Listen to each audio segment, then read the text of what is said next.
예, 네, 기도하겠습니다.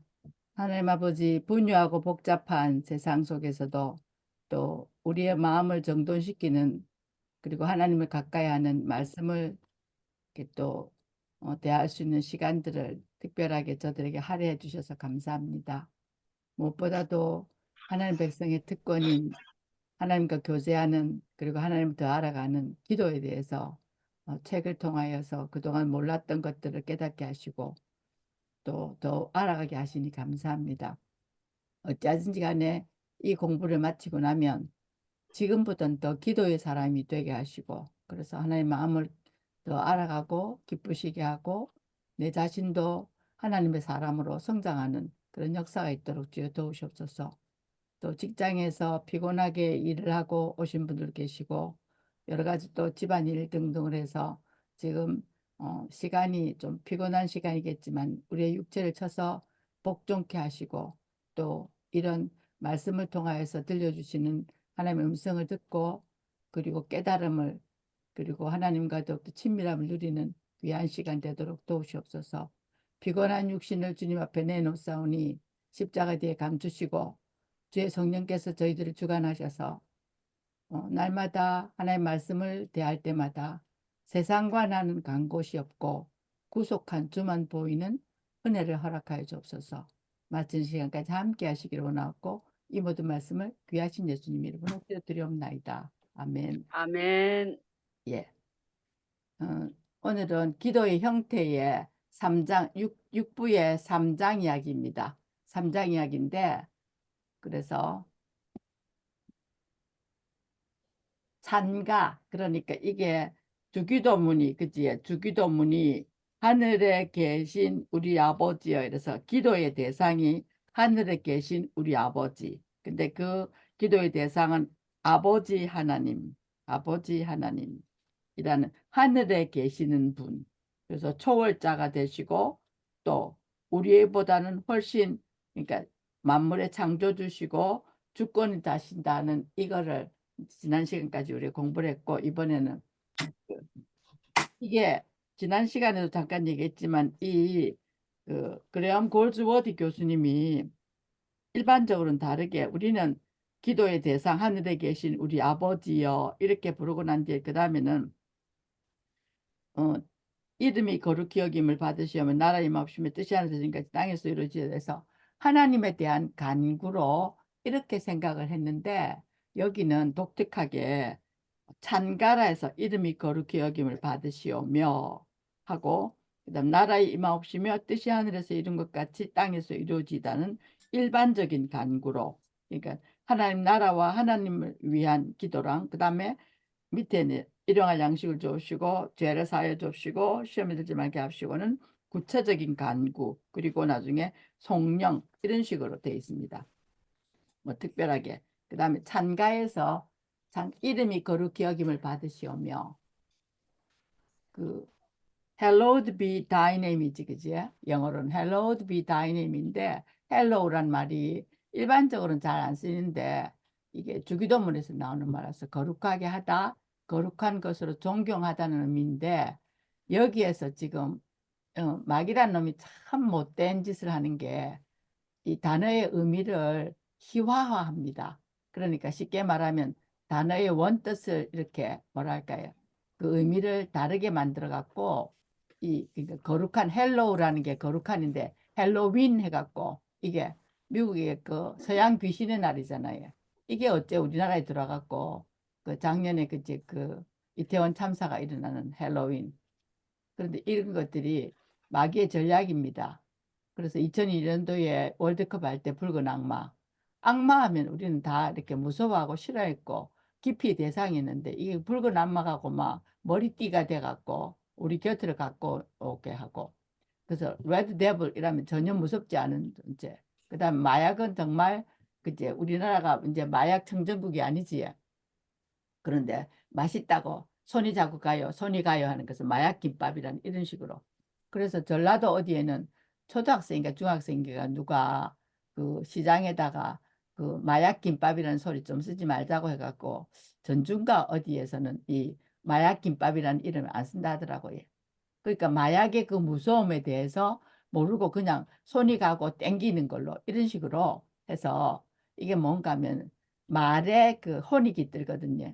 그래서 일제시대에 일제가 그 일제강점기 때에 우리 엄마가 그러시더라고요. 그러니까 쿠폰을 그때는 배급표가 있어도 돈이 있어도 밀가루나 설탕 같은 거 여러분들은 그 경험이 없으실 겁니다만 저는 초등학교 때에 밖에서 들고 돈 들고 배급표 들고 동해사무소에 가고 설탕하고 밀가루를 갖다가 배급 돈 내고 배급표 있어야 그러니까 돈이 있어도 안 되고 배급표도 있어야 되고 두 개 다가 있어야 설탕을 갖다가 설탕 밀가루 이런 거를 슈퍼라는 게 그때 없었으니까 근데 상점에 가면 밀가루하고 그게 없었거든요. 그래서 동해 사무소 가고 그거를 타갖고 왔던 기억이 나거든요. 그래서 한 번씩은 내가 슈퍼에 가고 막 밀가루하고 이렇게 설탕이 막 쳐져 있는 걸 보면 옛날에 내 어릴 때 그 바게트 들고 동해 사무소에 그거 하러 갔는데 이런 식이야. 그래서 그 뭐라 그럴까요? 하여튼 시대가 달라짐에 따라서 좀 뭐라 그럴까? 어휘나 이런 것들도 좀 달라지긴 하지만 원래의 뜻이 뭔가에 대한 것은 좀 생각하고 그리고 그 깡패들 이런 사람들이 말이 굉장히 거치잖아요. 그치? 근데 거친 것에 뭐가 나오는가 하면 거친 성품까지도 같이 곁들여지지. 그리고 우리도 아 짜증나 이렇게 하고 나면 그래서 그 옛날에 왜 무슨 심리 검사입니까? 거기서 그 나무 두 그루를 똑같은 놔놓고는 한 나무는 정말 예쁘다. 니는 정말 괜찮은 저기 좀 괜찮다 이렇게 하고 한쪽은 아이고 꼴보기 싫으라. 저주를 받아도 시원찮을 것. 막 없애쁘지. 이렇게 똑같은 나무 두 그루에다가 하나는 칭찬의 말과 하나는 저주의 말을 뭐 물에도 마찬가지고 이렇게 했더니 그 나무들이 그다음에 물도 그 분자가 막 깨지고 뭐 이렇게 했다는 것에서 그 헬로우라는 정말 거룩하게 하다라는 이름이 거룩히 여김을 받으시오면 하는 하나님의 이름은 원래 거룩하십니다. 근데 그 거룩한 이름을 계속해서 여김을 받으시라는 이걸 갖다가 이렇게 희화화시키는 그래서 우리가 좀 조심해야 됩니다. 근데 이게 명령형 동사 그래서 당신의 이름을 거룩하게 하옵소서라는 뜻인데 여기에는 요구의 의미가 있어서 이 문구가 간구라는 거죠. 간구. 간구. 그래서 이 기도를 구약시대 선지자들이 전달한 하나님 약속의 성취라는 맥락에서 본다면 이 기도가 하나님의 언약에 대한 반응이 여기에 들어있다는 거죠. 그래서 선지자를 통해서 하나님 나라가 임할 때 하나님 이름이 거룩해지고 그분이 영광을 받을 것이다. 그래서 이제 하나님 나라가 바로 가까이 왔다 하면 기도로 표현되는 신자의 응답 등이 여러 가지를 표현하는 말입니다. 그래서 하나님의 이름이 이제 실로 거룩히 여김을 받는다는 것은 사실적인 표현이고 하나님의 이름이 세상에서 거룩히 여김을 받기를 하면 성취에 대한 열망이고 또 하나님의 이름이 영광을 받으시옵소서라고 하면 그 약속이 이루어지기를 바라는 정중한 요구. 그래서 이게 사실의 표현도 되고 성취에 대한 열망도 되고 또 정중한 요구도 된단 말입니다. 여러분들 요새는 뭐 그런 게 별로 없지만은 그 옛날에는 보면 무당굿 같은 걸 갖다가 길가에서 많이 했거든요. 그래서 제가 정말 좀 웃기는 일을 하나 한 적이 있었는데 고등학교 때인데 길을 지나가다 보니까 거기에 무당이 굿을 하고 있더라고요. 그래서 제가 이제 들은 게 뭔가 하면 신자가 옆에 있으면 무당이 굿이 안 된다 하더라 싶어 제가 굿에 깽판을 놓으려고 일부러 그 굿판에 그냥 옆에 서 있었거든요. 그런데 아무 일도 없는 거라요. 그러고 제가 나는 분명히 예수 믿는 사람인데 그 구판에 가면 예수 믿는 사람 구판에 가면 깽판이 벌어졌는데 왜 깽판이 안 날까? 야 고저라 이러면서 내가 억수로 고민에 빠졌어. 그래 나중에 그 얘기를 나중에서 내가 구판에 갔는데 굿이 안 깽판이 안 나고 그냥 있더라 이랬더니 어떤 분이 하시는 말씀이 그 무당이 급이 있는데 박수무당 박수무당이 있고 그다음에 학습무가 있고 돌팔이가 있는데 그 박수무당 그러니까 원래 그러니까 그 무당은 예수 믿는 사람 가면 안다는 거라요. 그런데 학습무하고 돌팔이는 이건 뭔지도 모르고 그냥 옆에서 흉내 내는 거기 때문에 아마도 저기 무당이 돌팔이거나 학습이었을 거라고 얘기를 해서 제가 반분이 풀어졌거든요. 그래서 그때 되게 속이 상하더라고요. 저것들이 진짜 이거 영적인 기류를 깨트린다는 생각이 나왔고 그랬던. 근데 요즘은 정말 그런 것에 비분을 하는지 이런 것들에 악이 막 편찬하고 있을 때에 우리가 거룩한 분노를 느끼면서 하나님의 이름이 이 땅에서 영광을 받으십시오라고 진짜 울며 불며 하나님의 이름을 높이는지 이걸 한번 생각해 보고, 그래서 이 기도의 의미가 기도의 전체 틀이라는 거죠. 그래서 그 다음에 약속의 말과 행동에 의해서 결정됩니다.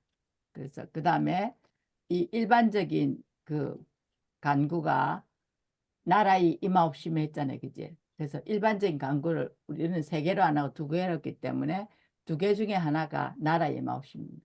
그래서 하나님 나라를 천국이라도 불렀지. 유대인들은 하나님 소리를 하기 싫으니까 예, 불경스럽다 해서 천국이라고 했잖아요. 그런데 마가복음은 예수님이 때가 찼고 하나님 나라가, 마가복음은 종의 복음이잖아요. 그지? 그리고 유대인 대상이 아니니까 때가 찼고 하나님 나라가 가까웠으니 회개하고 복음을 믿으라, 이렇게 하나님 나라를 바꿔 썼습니다. 그래서 예수님이 이 땅에 오신 목적은 하나님 나라가 임하도록 하기 위한데, 이 하나님 나라라는 이름은 구약에 잘 안 나오지만 바로 그 개념은 도처에 나오고, 이게 이 하나님 나라는 하나님의 통치지요, 그제? 통치 내지는 통치하는 영역입니다. 이걸 갖다가 하나님 나라 자꾸 무슨 로마 제국 이런 식으로 생각합니다. 그래서 구약에서는 이게 하나님이 그분의 백성 이스라엘에게 주신 나라의 땅에서 그들과 함께 거하시는 나라, 이거. 그래서 신약에서는 하나님 나라가 예수님 안에서 성취되니까 하나님의 통치가 예수님을 통해서 뭐야? 이루어지고, 그 그 장소는 생각보다 예수님이 하는 계신 거 색깔도 이쁘네? 어? 예. 그냥, 음소거 좀 부탁합니다. 그치. 음. 그 다음에 하나님 나라가 임하도록 해달라는 기도는 already not yet, 그것이 아직 미래임을 암시하는데, 왜? 이미 왔는데도 완성된 나라는 아닙니다. 그래서 재림 때에 예수님이 도래하고 임재하실 때에 비로소 올 것이다. 그래서 이때 예수님이 바로 자신이 하나님의 나라라고 주장하는 것은 예수님이 올바른 관계에 있는 안에 있는 하나님, 예수님이 100% 하나님이시고 100% 사람이시잖아요. 그지? 그래서 이게 하나님 나라가 예수님 자체다. 그래서 예수님은 다스리시는 주님이시고 또 하나님 통치의 그런 대상이시기도 하다. 요렇게 저게 조금 어렵습니다. 그리고 하나님 나라는 왕과 그 백성의 존재에 의해서만 규정될 수 있습니다. 그래서 구약에서는 하나님 나라는 에덴이나 약속에 따라 가나안 것처럼 인지할 수 있는 하나님의 통치 장소였다고 한다면, 예수님이 오신 뒤에는 하나님 나라가 그분 안에 있는 것이. 그래서 구약에서는 성전이 초점이 됩니다. 왜? 그 저기 시간과 공간적으로 이렇게 규제가 되니까. 근데 신약에서는 예수님이 참된 성전이라 그러고, 그제? 그래서 하나님 나라는 예수님의 영이 누굽니까? 성령이 지시에 성령께서 사람들을 왕이신 예수님과 연합시킴에 따라 복음을 통해 임합니다. 그런데 그 왕은 세상 끝날에 재림 구주로, 심판주로 하나님 나라를 우주적으로 임하게 하시기 위해 나타날 것입니다. 그런데 앞으로 계속 이렇게 얘기하겠지만 여기서 몸의 부활, 몸의 부활, 여러분들 그 나중에 나오겠지만 미리 또 말씀을 드릴게요. 우리가 죽으면 어찌 됩니까? 우리가 죽으면, 우리가 지금 죽었다 이러면 어떻게 됩니까? 육신은 땅에 남지에, 그리고 우리 영혼은 예수를 믿었기 때문에 우리는 어디로 갑니까? 어디로 가죠? 천국은 아니고 우리의 지금 영혼만 가지. 낙원. 낙원. 네, 낙원. 그리고 예수 믿지 않은 영혼은 음부로 갑니다. 그때는 영혼만 갑니다. 그랬다가 재림 때에 예수님이 재림 때 되면 어떻게 됩니까? 우리가 땅에 몸이 있는 부활해. 시체로 이제 땅에 음. 묻혀서 흙으로 들어갔던 그 육신이 부활해갖고 그러니까 하나님 믿던 사람들은 예수를 주로 고백한 사람들은 낙원에 있던 그 영혼하고 육신 땅에 묻혀 있던 그 육신이 부활한 거하고 합해져 갖고 어디로 갑니까? 천국으로 갑니다. 그러니까 천국으로 헤븐. 그리고 예수 믿지 않고 죽은 영혼이 있던 그 음부에 있던 영혼들은 땅에서 부활한 몸의 부활이 합해져 갖고 어디로 지옥으로 갑니다. 그래서 이거 개념. 그래서 자꾸 이렇게 영혼 육신 이게 있고 죽음이 죽음을 그래서 왜 여러 가지를 규정 안 합니까? 에덴 동산에서 선악을 알게 한 나무 실과를 따먹으면 정령 죽으리라 했는데 그때 갑자기 픽 토하고 안 죽었지. 그래서 사실은 사람들이 그게 좀 용감합니다. 그런데 그때 이거는 하나님과의 분리, 벌써 친밀감이 없어진 거죠. 영적인 죽음이 온 겁니다. 그래서 죽음은 육신의 죽음, 그러니까 우리가 숨 끊어진 때의 죽음. 그 다음에 영적인 죽음은 하나님과의 그게 분리, 그리고 영원한 죽음은 뭡니까? 나중에 그 지옥으로 가는 거. 누가 이거 좀 꺼주십시오. 계속 소리가 나서. 자, 그래서 이 세 가지 죽음이 있는데 일단 그 피토하고 죽는 육체적인 죽음은 하나님께서 유보를 좀 하셨지만 영적인 죽음이 있었기 때문에 에덴 동산에서 쫓겨났습니다. 그런데 그걸 갖다가 사람들이 그걸 시인을 안 해요. 그래서 왜 우리가 장례식 때 뭐라 합니까? 연결식이라잖아요. 연결. 연결이란 말, 영혼이 이제 몸 본다 이런 식인데 그게 아니죠. 그게 아니고 언젠가는 지옥으로 가고 그 다음에 이렇게 해서 우리 그게 예수 믿는 사람들은 육이 죽고 난 뒤에 부활해 갖고 영혼하고 합해져 갖고 천국으로 간다는 이 개념을 나중에 다시 이야기를 하는데 이게 그 다음에 또 예수님이 그 부활하셨을 때에 몇 가지 가설을 말했지 않습니까? 뭐였는가 하면 하나는 예수님이 기절했다. 기절설. 기절했고 그 다음에 또 하나는 예수님의 도죽설. 그러니까 예수님 시체 갖다 훔치가 놓고 예수님 살아났다고 거짓말했다는 이런 거하고 그 다음에 가현설 있지. 그건 뭔가 하면 예수님이 영이시기 때문에 육신의 그 아픔 이걸 갖다가 은근슬쩍 예수님이 육신을 입고 온 것처럼 했지만은 사실은 십자가에 달리실 때에 영혼이셨기 때문에 육체의 그런 고통을 하나도 안 느끼시고 그냥 영이 떠났다. 이런 식으로 얘기를 하는 거예요. 그거 다 엉터리지. 예수님은 100% 왜냐하면 창으로 그 로마 병사가 창으로 찔렀을 때에 사람이 죽고 난 뒤면 그게 물과 피를 쏜다. 그게 뭔가 하면 그 사후에 되고 나면 우리 혈액은 빨간 게 돼갖고 근데 죽고 난 뒤에 피떡하고 물하고가 이렇게 분리되잖아요. 그러니까 예수님 물과 피를 쏟았다는 얘기는 피떡하고 피가 나왔다는 얘기가 100% 죽으셨다는 건데 그걸 갖다가 예수님의 부활을 믿지 않으려고 별별 거짓말을 다 이렇게 하거든요. 그래서 그런 것들을 지금 계속해서 이야기를 합니다. 어쨌거나 하나님 나라에 대한 것은 우주적으로 임하는데 그게 그 갑자기 없던 데서가 아니고 새하늘과 새 땅이 하늘에서 내려와서 임한다는 걸로 돼 있는데 약간은 성경에서 많은 말들이 없기 때문에 학자들 간에 이설이 좀 있기도 합니다. 그런데 이 비유에 보면 하나님 나라에 대한 비유가 씨 뿌리는 자, 미리가 가라지, 값진 진주 비유, 잃어버린 양의 비유 등등으로 봐서 복음을 통해서 세상에서 확장되는 하나님 나라라는 개념 그렇습니다. 그래서 하나님 나라가 임할 때에 두 가지 현상이 일어납니다. 뭐예? 하나님 백성들은 구원받지에. 그래서 하나님 나라로 우리가 옮겨져 갑니다. 반면에 하나님 나라를 거부하고 믿지 않던 사람들에게는 뭐예요? 심판. 그래서 구원과 심판은 동전의 양면과 같아서 그래서 나라의 임하옵시며라고 기도하는 것은 강구하는 사람들의 그 복음에 나오는 하나님의 목적과 일치했다는 것입니다. 그리고 이 위대한 구원의 목표가 이루어질 걸 주장하면서 그렇게 되기를 요청해야 됩니다. 제가 요새 이렇게 참 믿음이 없구나라는 생각을 많이 했습니다. 왜냐하면 저는 그 요새 우리나라의 인구 절벽 0.7명인가 뭐 그렇다지. 그러면 뭐 몇십 년 뒤에는 우리나라가 아예 없어질 기라고 얘기도 하고, 그리고 또 기후 변화 이런 거는 그런 걸 놓고는 너무 큰 주제가 돼 갖고 기도할 엄두를 못 냈거든요. 근데 가만 생각해 그게 불신앙인 거라. 하나님은 어떻게든지 또 어떻게든지 또 뜻을 돌이키시기도 할 것이고, 그 예를 하나 들어보면 역사적으로 중국에 그 문화혁명이 일어났을 때에 그때 뭐 학자들의 말에 의하면 선교 이제 그 선교 그쪽에서는 일을 여러 가지로 얘기를 하는데, 어떤 사람은 그때 기독교인이 한 80만 명쯤 됐을 거다 뭐 이렇게 얘기하고, 그래서 어쨌거나 간에 그때 너무너무 많이 죽였거든요.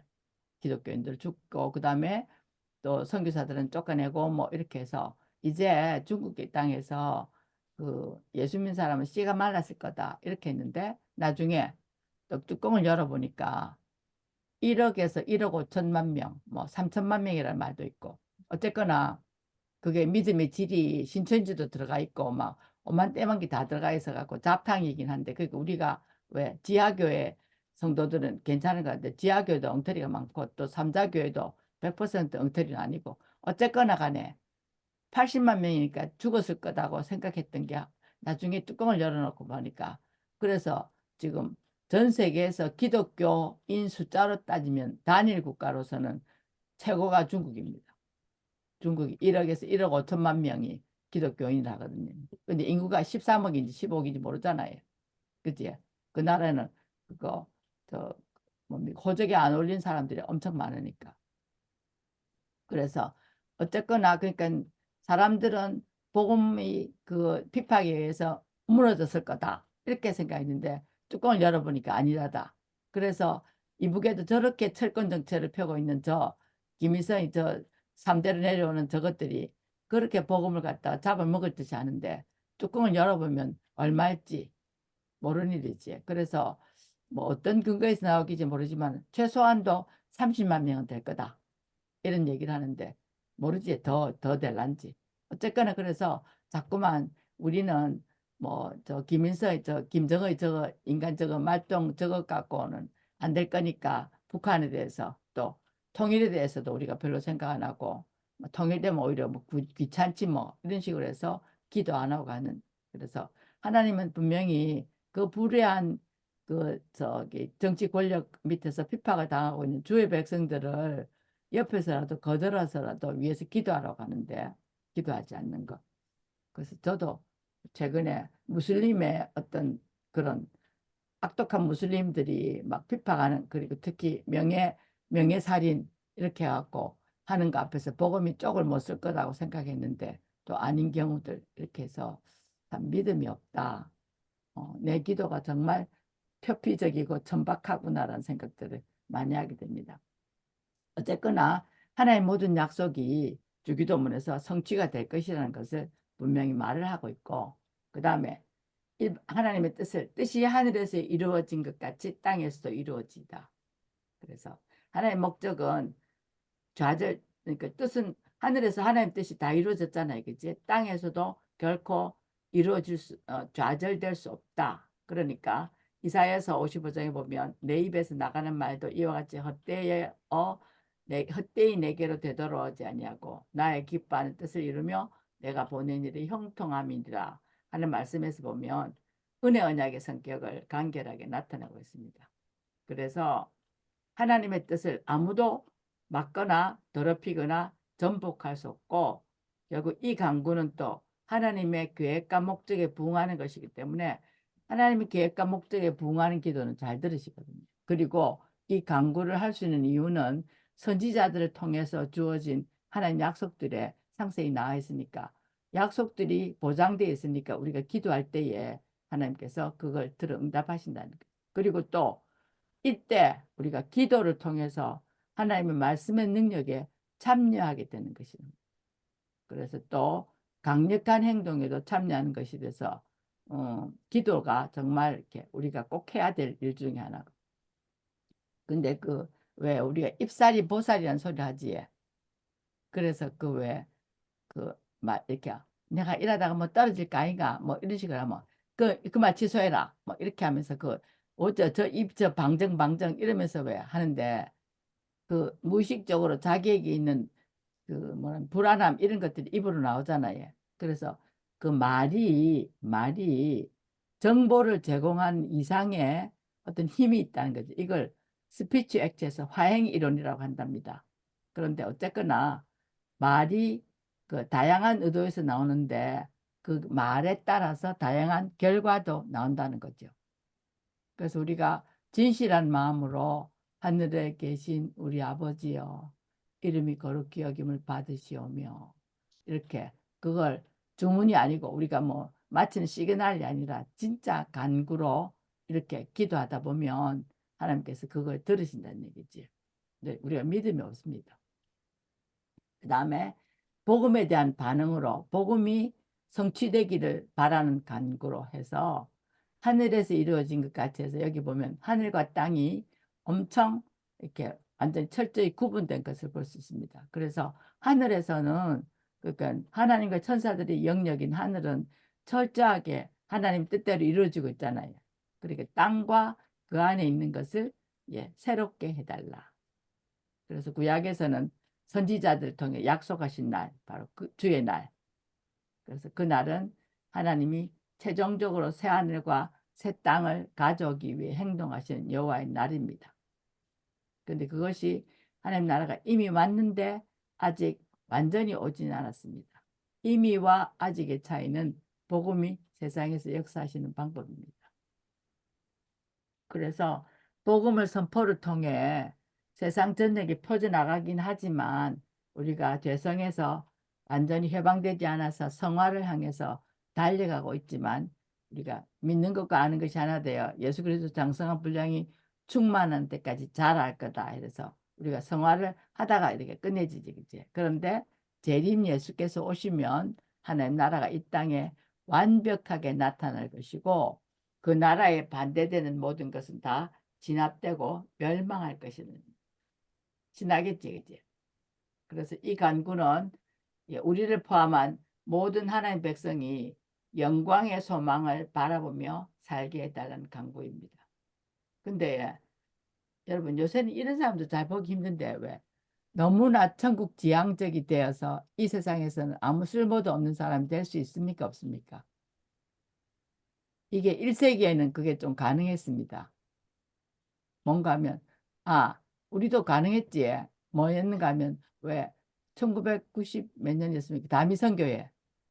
그때 그 사람들 다 뭡니까? 학교도 그만두고 직장도 그만두고 그다음 10월 28일 날 모인다 해갖고 흰 옷 입고 어디에 모였다 아닙니까? 그치? 그래갖고 뭐그 지갑도 다 빼놓고 가라 해갖고 지갑을 산더미 같이 이렇게 했는데 어떤 사람은 혹시나 싶어갖고 안 오면 짜지 휴거 안 되면 짜 싶어갖고 자동차 키하고 그 지갑을 갖다 대 숨가놓고 들어갔다가 아무 일도 없어서 그 숨가난 그 자동차 키하고 그 지갑 들고 이렇게 집에 왔다 하는 건데 근데 놀랍게도 그 다미선교에 들어갔던 사람이 그 다음에 일반 개신교로 안 돌아오고 자기들 그냥 자기들끼리만 이렇게 모인다더라고요. 그러니까 바른 교리가 아닐 경우에 그럴 때 이게 바로 너무 천국 지향적인데 그건 엉터리는 거지, 그치? 공중에 붕 떠 있는 초대교회도 그렇습니다. 그래갖고 일은 안 하고 뭐 했습니까? 계속 와서 그 교회 와서 예찬하고 이렇게 하고 일하기 싫거든 묵지도 말라고 얘기할 정도로 그리고 바울도 그렇고 그때 당시에는 예수님이 곧 1세기에 금방 오실 것으로 생각해요. 그리고 또 어떤 사람은 이렇게 너무 천국 지향적이 돼서 아무것도 필요 없다 이래갖고 이렇게 아무 쓸모가 없는 사람이 될 수도 있습니다. 근데 요새는 이런 사람 보기도 좀 드물긴 한데 뭐 이단이나 이런 데 가스라이팅 안 당한 거라면 정통적인 교회 다닌 사람들은 이거를 좀 안 하지, 그치?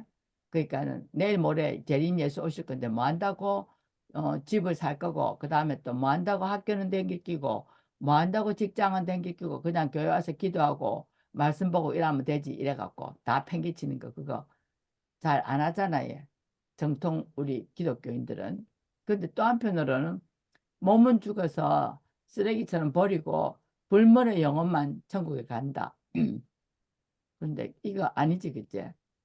그래서 잘못된 것이어서 우리가 성경에서 강조하는 것은 그리스도께서 재림하는 날 몸의 부활, 즉 전인격의 부활이 일어나는 것입니다. 이 부활은 우주가 새롭게 되는 사건의 핵심입니다. 그래서 근데 이 부활에 대해서 그 사실은 별로 알려진 게 많이 없습니다. 왜? 신약에 정보가 없어요. 근데 어쨌거나 가장 정통적인 견해는 신자는 죽을 때 그리스도의 임재 안에 있으며 마지막 날 부활의 몸으로 완전히 옷입을 거예요. 그러니까 지금은 그리스도의 임재 안에 있으면서 벗고 있습니다. 그래서 고린도후서 5장 1절에 보면 바울은 신자들이 육체적으로 죽을 때, 그러니까 즉 집이 무너질 때 하나님께서 지으시는 영원히 지속되는 부활의 몸, 미래의 집에 대한 확신이 굳건해짐을 알면서 세 가지 인간의 상태를 고찰했습니다. 첫째는 장막, 그러니까 집으로 설명 가능한 현재 존재하는 육체적인 상태. 그 다음에 이 장막을 벗어버린다는 것은 부활의 몸, 그러니까 부활의 몸 없이 지금 죽고 난 뒤에 그 뭡니까? 음부 말고 낙원? 낙원에 있을 때는 지금 낙원은 육체가 없거든요. 이게 부활의 몸 없이 벗은 상태. 이게 낙원에 있을 때는 육체가 안 가기 때문에 벗은 상태입니다. 그래서 이게 주님과 함께 있는 죽음과 재림 사이의 중간 상태이고, 그 다음에 세 번째로는 마지막 때에 재림 때에 신자들이 부활의 몸을 받는 부활 상태, 이렇게 해서 그 육체 그 세 가지 인간 상태를 고찰했습니다. 여러분들 저도 두 번째 부활의 몸 없이 그러니까 육신만 없고 영혼만 간다고 생각했는데 그걸 부활의 몸이 없으니까 벗은 상태라는 걸 생각을 못했는데 이번에 공부를 하면서 맞네. 그 육신이 안 가 있기에는 벗은 상태네. 예. 그래서 세 가지 장막을 벗을 때는 그러니까 벗은 상태고 그리고 마지막 때는 부활의 몸을 다시 입는 상태가 됩니다. 그런데 안 닿아지요, 그지? 가장 예쁠 때. 그러니까 예를 들면 불의의 사고를 당해갖고 신체가 훼손됐다. 이러면 그 훼손된 신체로 나타나는 게 아니라 그 훼손되지 않은 신체. 그리고 가장 좋을 때. 근데 안답니다. 남자 여자 구별은 없는데 안다 그러네요. 그 외에는 잘 모르지, 그지? 그 다음에 고린도후서 몸으로 있는 것은 살아있다는 말인데 주와 따로 있는 것입니다. 그래서 바울은 몸을 떠나 있는 것, 다시 말해서 육체적인 죽음을 원했습니다. 왜? 주님의 임재 속으로 들어가니까. 바울은 사실 그 이제 바울 사도가 얼마나 고단했습니까? 삶이 진짜 고단해서 내가 주님과 함께 머물기를 더 좋아하지만 그래도 내가 너가 유익하다면 여기 있겠다고. 그래서 몸의 부활이 확실합니다. 그리고 그 요한계시록 보면 새 예루살렘이 나오는데 이건 하늘로부터 오며 새 땅으로 내려오는 성입니다. 그래서 어쨌거나 성경 이야기는 통일성이 있는데 창조에서 시작해서 새 창조까지 이르는 거예요. 근데 이 새 창조는 옛 창조와는 분명히 다르고 더 좋습니다. 그래서 왜 성경을 이렇게 보면 제가 그 도표를 다음 시간에도 혹시 보여드릴게요. 창세기 1장에서 2장, 3장에 죄가 들어왔잖아요. 그지? 창세기 1장, 2장하고 요한계시록 21장, 22장. 어느 게 더 좋은 세상입니까? 요한계시록이지. 요한계시록 21장, 22장이 더 좋은 세상입니다. 그래서 이게 옛 창조, 새 창조가 다르긴 한데 연속성은 있단 말이지. 다시 말해서 완전히 물리적인 실체가 없어지는 게 아니고 천국은 죽을 때나 맛볼 수 있는 그림의 떡이다가 아니라 우리 중생한 우주 안에 새롭게 된 땅에서 부활한 몸으로 삽니다.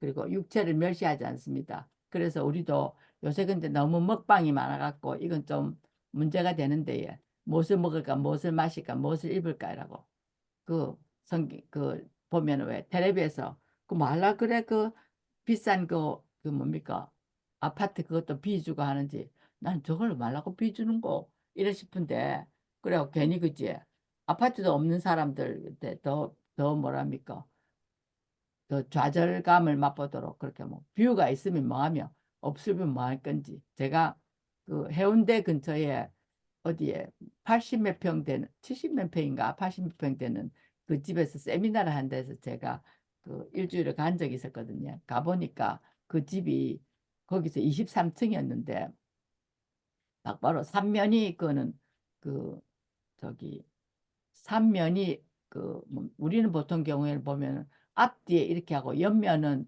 사면 중에서 두 면은 이렇게 가리고 앞에 뒤에 이렇게 창이 있잖아요. 근데 그쪽 집은 삼면이 창이더라고요. 어지럽대요. 그리고 23층쯤 되니까 밖에 비이는 게 앉았는데 보이는 게 밖에 해운대 바다더라고요. 그 바다가 출렁거리니까 멀미 날라 하대요. 근데 그럼 저는 뭐 한강 뷰가 보인다 해서 하면 저게 뭐가 좋은 거고 싶은데 어쨌거나 그렇게 육체를 멸시하지 않지만 그리고 또 막 마약이니 술이니 담배니 이런 몸에 안 좋은 거는 안 해야 되지만 또 너무 그 몸에 좋은 것만 챙겨 물라고 그지에 막 우리나라가 뭐 전 세계에서 보약의 70% 이상을 먹는다는데 그 식용 게 먹기도 못 먹게 돼갖고 김건희법으로 못 먹게 됐다는데 그 게 멍멍탕 좋아하는 사람은 어쩔지 모르겠네요.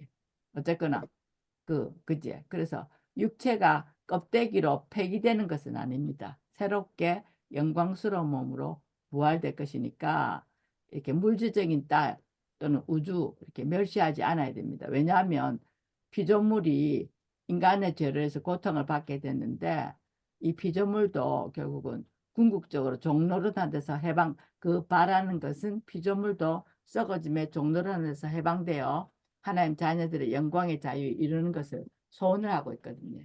그리고 우리가 여러분들 그린피스 있지에 그린피스 그래서 북극 곰을 살해 주십시오 이런데 그린피스 이런 것들이 그 이단하고 좀 가깝다 그러더라고요. 그래서 그러니까 그린피스 같은 게 뭐 지구 환경을 그리고 뭐 보호한다 이렇게 하는데 기독교인들도 지구 환경 이 환경 변화에 신경 써야 합니다. 그래서 될 수 있으면 전기 더 아끼고 덜 쓰고 그다음에 부엌에서 설거지 할 때도 퐁퐁 이런 거 화학 그 세제 있잖아요. 그거 덜 쓰고 이런 거 기독교는 해야 됩니다. 그리고 이면지도 사용하고 그다음에 옷도 이 한번 이렇게 쓰면 이게 뭐 화학섬유액은 500년 동안 안 썩는다면서요. 그리고 또 그 요새 왜 배달 음식이 너무 많아갖고 맨날 보면 아파트에 쓰레기 버리러 가면은 그 플라스틱 근데 그것도 잘 씻지도 않아 갖고 그냥 이렇게 처박고 하면은 그거 다 못 쓴다대요. 그래서 이 기업가들이 눈 감고 아워한다는데 우리 이거 그 우주를 우리 그러니까 그러니까 지구라는 별을 우리 후손한테 물려줘야 되기 때문에 생육하고 번성하여 땅에 충만하라 땅을 정복하라는 걸 정복을 갖다가 우리는 훼손으로 생각하는데 아니고 보존해 갖고 잘 물려줘야 됩니다. 우리나라가 물 부족 국가라는데 뭐 아이락하는데 그 지하수를 너무 많이 파갖고 그다음에 제대로 그거를 안 해서 지하수가 많이 오염이 됐다거든요. 그리고 우리나라 사람들 물 진짜 많이 쓰잖아요. 다른 나라 사람들 우리나라 보면 깜짝 놀랍니다. 물을 너무 많이 써갖고 이런 것들이 기독교인들이 그 뭐라 그럽니까? 그 뜻을 가지고 이 일에 앞장서야 됩니다. 이거를 사회단체나 정부나 이렇게 맡겨둘 게 아니고 우리도 해야 됩니다. 왜? 하나님께서 우리에게 주신 거니까 잘 쓰고 우리 후손들한테 물려줘야 되거든요. 그 다음에 여섯 번째 구체적인 육체적인 필요. 어, 어느 목사님이 그러셨다지. 내가 일용할 양식을 나는 내가 뭐 지금까지 없는데 뭐 때문에 내가 일용할 양식을 구아끼고 이렇게 안 했다가 하나님한테 야단 맞았다고 하시던데 그리고 이게 공동체 기도거든요. 나는 비록 먹을 양식이 있더라도 예, 일용할 양식을 위해 기도하는 것은 하나님이 물리적 수단으로 양육받도록 만들어진 육체적인 존재임을 인정하는 것뿐만 아니라 나는 있더라도 우리 바로 내 옆에 이웃이 없다면 우리 생명과 생명을 유지해주는 모든 것이 하나님 선물이라서 그것을 이렇게 하나님께서 주시기를 간구해야 됩니다. 그래서 바울은 피조물들이 하나님을 웅변적으로 증거하는데도 하나님을 공경하고 하나님께 감사드리지 못하는 것은 사악합니다. 그래서 오늘날 우리에게 일용할 양식을 주옵시고 간구를 이해해야 됩니다. 은혜 이야기는 에덴 동산에 살던 아담과 하와에서 시작됐고 구속 이야기는 백성들의 영혼뿐만 아니라 육체도 먹이시는 하나님에 대한 이야기. 그래서 우리 사람은 본질적으로 하나님께서 생기를 부으신 물리적인 존재인데 이게 2장 7절에 보면 soul 하면 개역에는 생명으로 번역되는데 이게 사실 전인입니다. 전인. 그래서 죽음 이후에 영혼이라고 불리는 것이 계속 존재할 뿐만 아니라 성경이 영혼과 육체의 분리를 바람직하거나 영원한 상태로 보지 않는 것들 알아야 됩니다. 그리고 우리가 실제로 신앙생활도 왜 우리 몸이 안 좋으면 신앙생활이 잘 됩니까? 그래서 영혼하고 육신이 이렇게 분리되지 않으니까 이거를 너무 분리를 바람직한 것으로 여기지 않도록 해야 됩니다. 그 다음에 그 이거 이렇게 육체와 떨어져 불멸을 한다는 것은 헬라 시대의 이교의 가르침인데 신약은 바로 성경은 기독교 중에서 전인의 부활로 전인의 부활로 이렇게 총체적인 인간과는 우리 백성에게 풍성하게 공급하시는 하나님 안에 반영되어 있습니다. 그리고 언약적으로는 그 창세기 12장 1절에 보면 뭐예요? 땅, 씨, 복 세 가지를 주셨잖아요. 그지? 아브라함에게 땅과 후손과 그분의 임재를 허락하시겠다고 그들이 열방의 복을 가져오기라고 약속하시는 하나님 통해서 확인할 수 있는데 왜 근데 이스라엘 백성들이 약속의 땅을 안 가고 이집트에서 종살이하게 됐습니까? 그래서 이런 이집트에서 있던 것과 물론 이집트에서 종살이를 처음부터 한 건 아닙니다. 430년 중에서 한 200년 이 정도. 그래서 다음과 같은 사실을 우리한테 가르쳐 준다고 합니다. 첫째, 에덴 밖에서는 자유롭게 하나님 축복을 유업으로 받을 수 없다. 그래서 반역적인 인류와 하나님 나라에 있는 축복 사이에는 장애물이 있어서 막 바로 받을 수가 없고 또 이 큰 간격 때문에 외국의 적대적 세력에게 포로로 잡혀가게 되고 또 특별히 그 출애굽에서 그 출애굽은 이스라엘 백성들이 무슨 일을 했습니까? 하나도 안 했잖아요. 그지? 하나님의 간섭과 기적적인 능력으로 이 종살에서 해방될 수 있었습니다. 그래서 이러한 간섭은 바로 유월절 희생, 어린 양을 잡아갖고 문지방과 문설주에 바르니까 죽음을 부르는 천사가 넘어갔잖아요. 6월 패스오버. 그래서 이런 유월절 희생과 피 흘림이 없이는 일어나지 않는다. 그리고 또 하나님 역사하시는 강력하고 초자연적인 구속 없이는 하나님이 약속하신 비옥한 땅을 포함하는 지상의 축복에 들어갈 수가 없다. 그래서 시내산 사건을 통해서 그리고 시내산 언약을 주신 것은 율법을 주신 것은 언제입니까? 늘상 늘 말하지 하는데 출애굽하고 난 뒤에 주셨지. 그래서 우리가 구원받은 사람에게 주시는 하나님의 백성의 수칙이 율법입니다. 율법을 지켜야 구원받는 게 아니고 구원받은 백성이 지켜야 될 하나님 나라의 법으로서 율법을 주신 것입니다.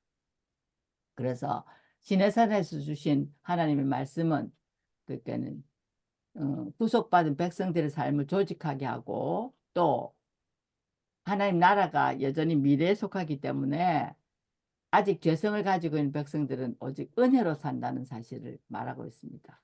제사제도가 백성을 정결하게 하고 새롭게 하지만 이거는 그림자지에. 그래서 예수 그리스도의 온전한 제사를 고대하게 하고 예수님의 바로 기름 붓는 죽음과 관계가 있다는 것을 이렇게 말해준 모형입니다. 그래서 선지자들은 이스라엘이 적과 꿀이 흐르는 땅에 대해서 기대하는 것은 언약에 충실한 경우에만 유지되는 것입니다. 그래서 우리 주님이 좋아하셨던 바로 광야에서 그 세 가지 그 시험을 당하셨을 때 사람이 떡으로만 사는 것이 아니요 여호와의 입에서 나오는 모든 말씀으로 사는 것이다 해서 땅의 비옥함과 생명이 유지되는 것은 그냥 자연적으로 획득되는 것이 아니라 은혜의 선물이고 이게 구약 전체에 걸쳐서 나타납니다. 그런데 신약에서도 이런 구약의 기대들을 충족시키지만 현재적인 삶도 줄어들진 않습니다. 그러니까 육체와는 별개로 영혼만 구원한다면 왜 이렇게 십자가에서 우리를 위해서 참 사람이 되시고 참 하나님으로서 오실 필요가 없었지. 사실은 예수님의 그 순환은 마리아 뱃속에 10달 동안 아기로 있을 때부터 했잖아요. 그지? 그 엄마의 그 마리아의 뱃속에 자궁에 거기 아기로 있을 때부터 예수님 순환이 계속된 거죠. 그죠? 그래서 그리고 예수님의 부활은 몸의 부활이어서 빈 무덤이 텅텅 비어 있었습니다. 그리고 부활하신 예수님은 왜 문이 닫혀 있어도 들어가실 수 있었지. 그렇게 이전의 몸과는 분명히 차이가 있지만 연속성도 있는 뭔가면 예수님을 알아볼 수도 있고 만질 수도 있고 또 예수님 음식을 잡수시기도 했고 자기가 유령이나 영이라는 것을 부인하셨습니다. 근데 영적만 부활했다 해서 빈무덤이 함축받는 바를 무시합니다. 만약 그렇다면 어디 팔레스타인 어딘가에 예수님이 묻혀 있어야 되잖아요. 그치? 그런데 성경은 예수님이 육체로 사셨고 육체로 죽으셨고 육체로 부활하사 승천하셨다고 분명하게 가르칩니다. 그래서 고린도서 15장 44절에 보면 육의 몸으로 신고 신령한 몸으로 다시 살아나느니 이렇게 해서 하나님의 영으로 부활한 몸은 불멸성을 지니고 있다는 것을 말합니다. 그래서 오늘날 우리에게 일용할 양식을 주옵시고라는 말은 우리의 물리적 창조 세계, 약속의 땅을 공급하시겠다는 언약과 관련해서 구약의 전체 가르침과 또 연속성을 지닙니다. 그래서 바울은 빌립보 3장 18절에서 그리스도의 십자가로 향하는 이교도들과 달리 그리스도인들은 천국의 시민으로 살아가는데 이 십자가의 원수로 행하는 이교도들은 배를 신으로 삼고 인류가 은혜로 이 세상에 보존하고 있는 그 다시 말해서 예를 들어 보면 뭐였지? 뭐 금 이런 것도 우상으로 만들어 갖고 우상 숭배의 대상으로 그러니까 아이돌이라는 것 자체가 뭡니까? 그 무슨 갓 뭐랍니까? 그 앞에다가 이름에 꼭 갓을 붙이지 그지? god도 갓인데 그 말고 이데오가 잘한다고 갓데오 뭐 이런 식으로 붙이는 거예요. 망령된 소리지 그지? 근데 이렇게 해서 하나님을 희화하고 있습니다. 그래 어쨌거나 오늘 나는 때거리가 있으니까 이런 기도가 필요 없습니다가 아니고 공동체적인 기도고 또 사실은 우리가 자랑할 게 뭐 있습니까? 그치? 갑자기 뭐 그 최근에도 어떤 분이 뭐 멀쩡했는데 갑자기 돌아가셔갖고 목사님 중에서 돌아가셔갖고 너무 뭐랍니까? 막 사람들이 패닉 상태에 빠졌더라고요. 엄마야 며칠 전에 그분 봤는데 아프지 않은데 그렇게 돌아가셨냐고. 그렇게 우리가 얼마나 약합니까? 육신이.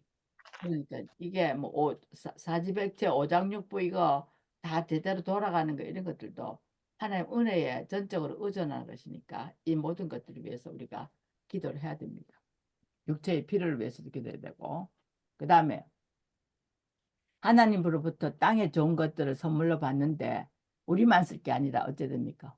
다른 사람의 복지에도 힘쓰고 땅에 좋은 것들이 보존되도록 애쓸 의무를 지니고 있습니다.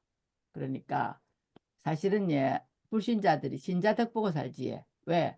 하나님이 우리 때문에 빚을 주시고 땅에 좋은 것들 주시잖아요. 그러니까 이걸 모르면 정부와 사업가들한테 가르쳐 줘야 되지.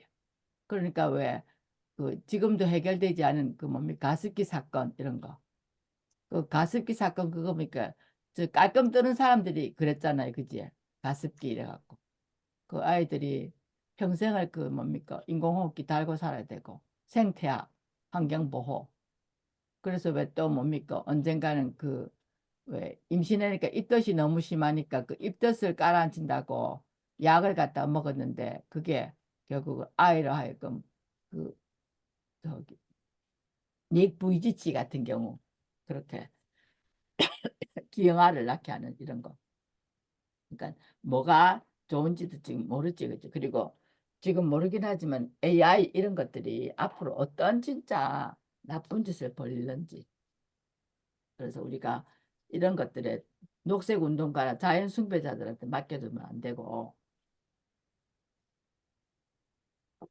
이 세상이 하나님 것이고 하나님께서 구속하시기 위해서 무엇을 하셨는지 알리는 이걸 해야 되는데 뭐 그런 거는 환경운동가한테 맡겨놓고 우리는 안 해도 되지 뭐 아니란 말입니다. 다 뛰어들어야 됩니다. 그런데 문제는 그런 거 뛰어들다가 보면 기도하고 말씀 보는 걸 소홀할 수가 있는 기라. 그래서 옛날에 한국신학대학 한진계열 사람은 이제 더 이상 은혜니 무슨 구원이 이런 소리 그만하고 사회적으로 나가서 데모해갖고 막 돌 던지더라도 정부를 향해서 파괴를 하더라도 데모해갖고 이 나라를 디비야 된다는 이런 것들이지. 그거는 기독교적인 사실 아닙니다. 균형 잡기가 참 힘들지. 그치? 그다음에 일용할 양식으로서 기도하는 것은 왜 우리가 그런 소리 안 합니까? 그 은혜가 떨어질 때는 과거에 내가 하나님으로부터 은혜 받았던 자리로 다시 돌아가 보라 이렇게 하는데 광야에서 만나를 공급해 주시고 백성들을 젖과 꿀이 흐른 땅으로 데려가신 것을 되돌아보는 게 이게 의미가 있지, 그치? 그래서 과거에도 그렇게 인도하셔서 그리고 또 앞으로도 일용할 양식에서 기도하고 그것에 대해 감사하는 것은 과거에도 그렇게 하셨으니까 하나님께서 미래도 책임져 주실 거야. 그리고 보면 그 예수님이 광야에서 5천 명 먹이신 것하고 광야에서 만나 먹이신 것과 연결지잖아요. 이게 뭔가면 구약 그래서 왜 구약의 첫째 아담은 진짜 아담이지. 그런데 신약에 오면 예수님을 보고 뭐랍니까? 둘째 아담 또는 마지막 아담 이러잖아요. 그리고 이스라엘 백성들이 출애굽 하는 것을 갖다가 우리는 영적인 출애굽이 뭡니까? 죄에서 죄의 종이었다가 이제 놓여나는 거. 그다음에 홍해를 걷는 것을 우리는 뭐라 그러지? 세례를 받는 걸로 이렇게 하고 구약을 예표적인 모형으로 보고 신약에서 그것이 본체가 왔다는 것을 이렇게 하잖아요. 그리고 광야에서 만나 먹이신 거 오병이어 이거는 결국 뭡니까? 예수님이 생명이 떡이시다. 그래서 상징적인 식사를 나누면서 주의 죽으심 오실 때까지 전하는 것 이거 하라 그랬지. 그래서 하나님 나라에서 먹고 마시는 것도 말해야 됩니다. 그리고 그 식사 같은 것도 그지. 제가 학교에 있을 때에 금요일마다 우리가 교수 신우회에서 성경 공부하고 그리고 난 뒤에 저기 그 교수들하고 밥 먹었거든요. 근데 그 일주일에 한 번씩 그 식탁 공동체를 하고 나니까 얼마나 많이 가까워지는지 이런 거. 너무 먹어서 조지는 건 안 좋지만 이렇게 먹는 것들도 사실은. 그래서 이슬람권에서는 원수하고 뭣도 모르고 밥 먹고 난 뒤면 원수를 못 갚는다는 겁니다. 그래서 어쨌든 간에 우리는 마지막 날이 되면 이 물리적 우주가 새롭게 되고 몸이 부활할 것이라고 성경이 일관되게 증거하고 있으니까 그것을 우리가 믿어야 합니다. 그 다음에 구체적인 강구는 육체적인 필요인데 성만찬을 나누기 전에 이런 감사 기도를 했대. 우리 같이 한번 읽어볼까요? 예. 시작. 모든 축복이 흘러나오는 분인 하나님을 찬양하라. 찬양하라. 그분을 그분을 그분을 찬양하라. 찬양하라. 여기 여기 여기 아래에 아래에 있는 모든 구조물이여 구조물이여 이러한 이러한 이러한 자비가 자비가 내려 내려오고 주어지는 것 주어지는 주어지는 것은 우리가 우리가 우리가 당신과 당신과 함께 낙원에서 낙원에서 일을 잔치를 하도록 하도록 함이니 함이니 이게 성만찬하기 전에 감사 기도를 했답니다. 그래서 이게 잘 표현되어 있고 그 다음에 제사함 이거는 구약에서는 보면은 그 제사 제물 희생 제사의 수단을 통해서 하나님과 화해하는 것을 배경하고 있는데 이거는 기도를 한다는 것은 십자가의 죽음으로 이끄는 예수님의 사역을 향한 것입니다. 그래서 기도 여기서도 하나님이 그분께 돌아서는 사람들에게 이미 약속하신 것을 구하는 것입니다.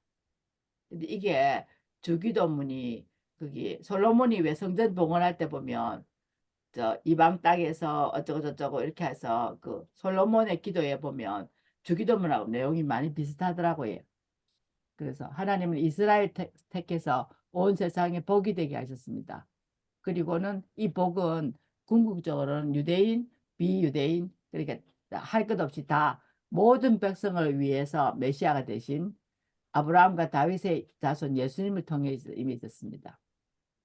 그래서 이스라엘 자손 처음 약속의 땅 가나안에 갔을 때는 악한 민족들을 제거하라는 명령을 받았습니다. 그래서 구약에 보면 수많은 헤렘 전쟁 같은 걸 보지에.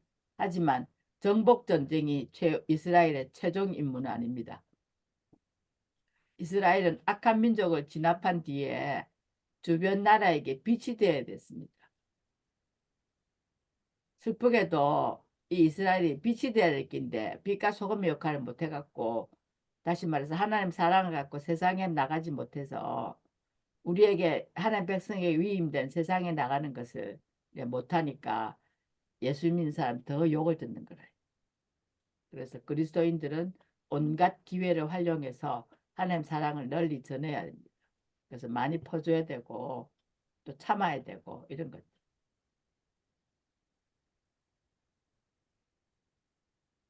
그래서 그 솔로몬의 그 기도에 보면 열왕기상 8장에 보면 5가지 이게 우리 기도의 본이 될 수 있다 해서 제가 찾아봤습니다.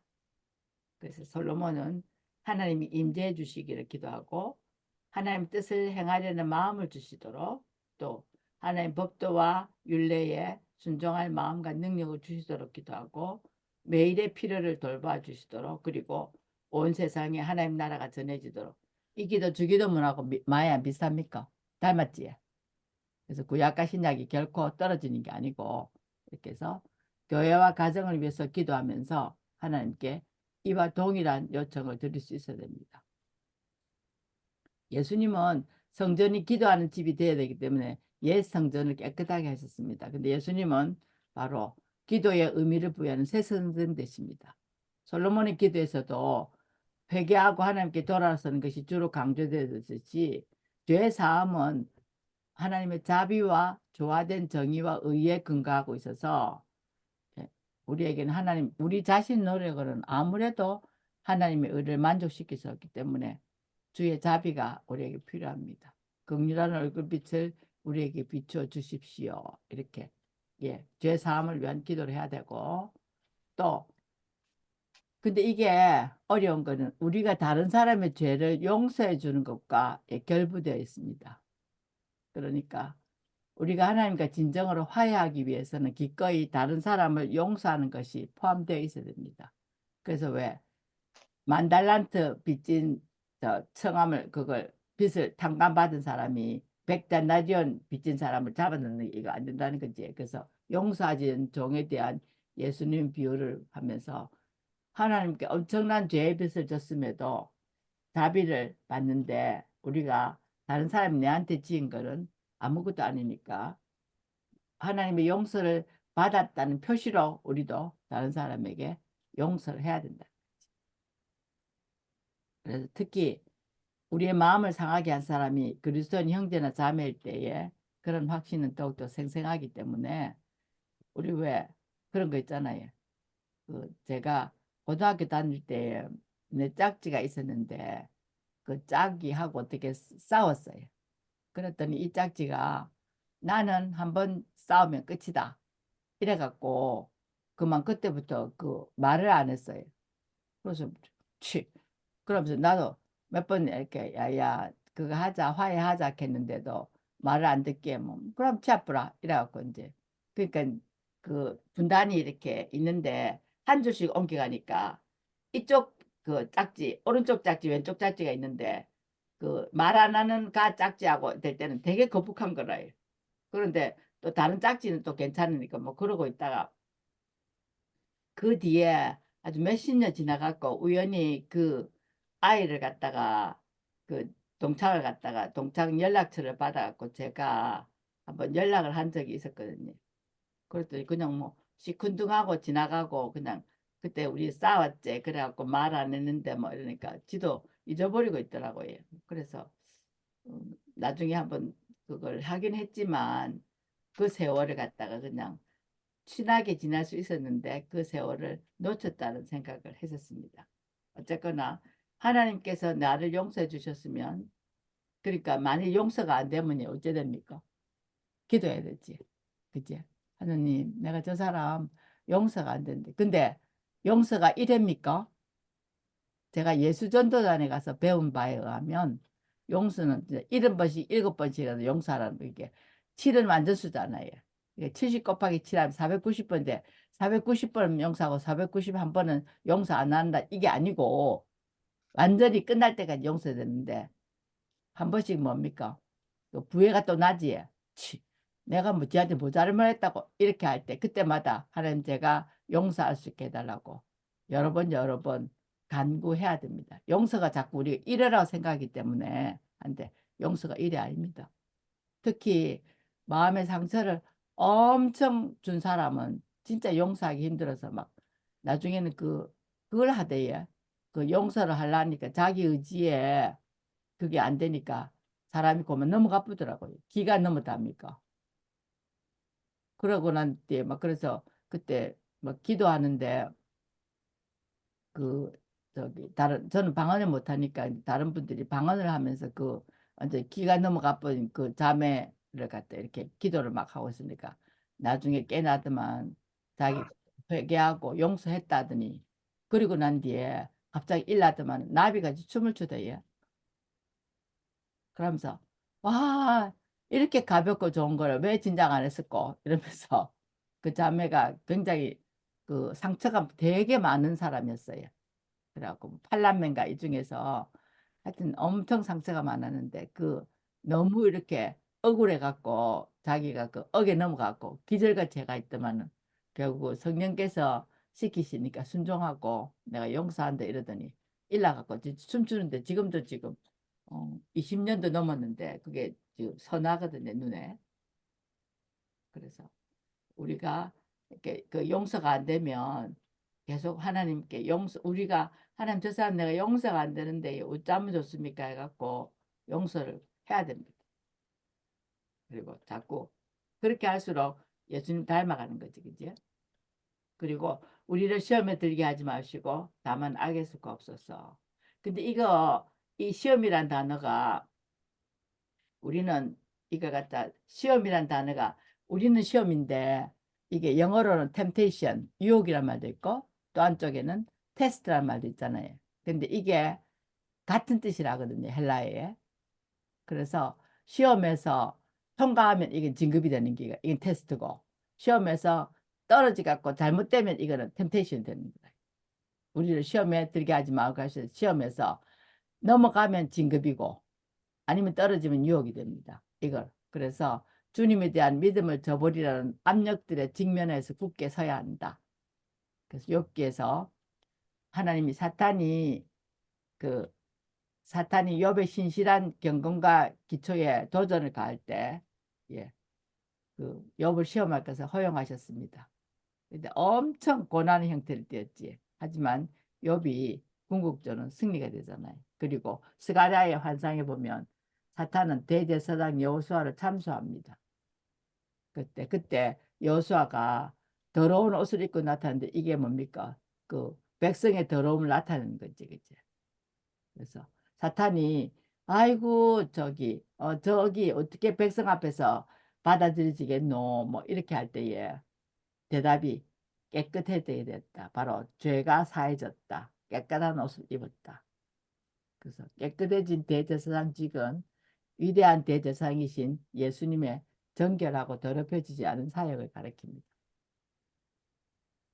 근데 마귀는 이걸 자꾸 우리가 그걸 깨치도록 합니다. 그래서 나침반에서 나는 어느 책에 보면 그 연못에 이렇게 그 우리의 죄를 갖다가 그 빠졌는데 그 옆에 낚시 금지랬고 낚싯대를 이렇게 그 다시 빠져가 죄를 갖다가 동에서 서에서 먼 것처럼 이제 빠뜨렸는데 낚시를 또 해갖고 끄집어내는 이렇게 마치 왜 기도회 때는 그 제보딸이 다 이렇게 다 와서 다 풀어 헤치다가 가면서는 하나님 다시 우리 제보딸이 가갑니다 이 하는 식으로 그렇게 하면 안 된다는 거지. 근데 마귀가 참수자이기 때문에 자꾸 니 같은 게 무슨 용서를 받나 택도 없다 이렇게 하거든요.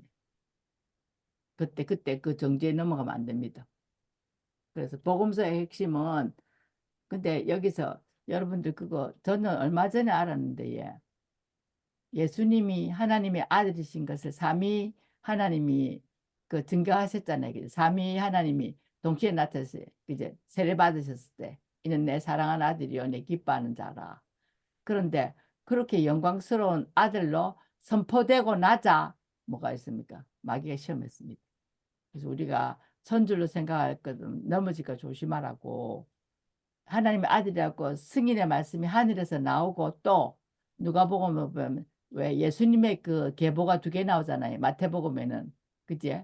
근데 누가복음에도 계보가 나오는데 하늘에서 내려오고 계보를 통해서 하나님의 아들이라는 호칭이 예수님이 참 이스라엘이고 참 아담임을 보여주고 나자 사단은 그 뭐랍니까? 네가 하나님의 아들이었든 이렇게 시험을 합니다.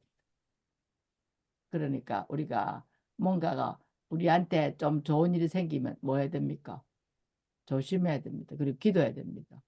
그래서 저는 요새 그 우리 교회가 이렇게 요즘 좀 많이 이렇게 새 신자들도 오고 영적인 기운이 으쌰으쌰해서 할 때에 그 우리가 같이 기도해야 되겠다는 생각이 좀 들더라고요. 사단이 이거 절대로 안 좋아할 거니까 교묘한 방법으로 시험을 할 거니까 시험에 들지 말게 하옵시고 그래서 사단아 물러가라 하고 예수 그리스도 이름으로 명하노니 마귀야 물러가라 하고 우리가 입을 조심해야 됩니다. 입을. 그래서 은혜를 쏟지 않도록 그리고 꼭 말해서 그게 시험이 되잖아요. 그치?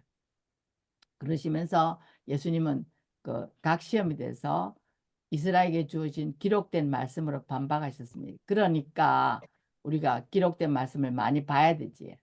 그래서 어떤 목사님은 뭐 그렇게 독수를 많이 채우는 거, 성경을 많이 읽는 거 그게 무슨 의미가 있노? 쫀쫀히 가르쳐야지 이렇게 하시는 어떤 목사님을 며칠 전에 제가 그런 분 얘기를 들었는데 제가 그 말에 좀 반박을 하려고 하다가 아무 말도 안 했는데 그러면 성령의 감동하시면 그지? 성경의 친히 저자가 되시는 성령님께서 감동하셔서 그 읽는 사람에게 어떤 식으로 역사하실지는 모르는데 독수만 채가 됐기냐고.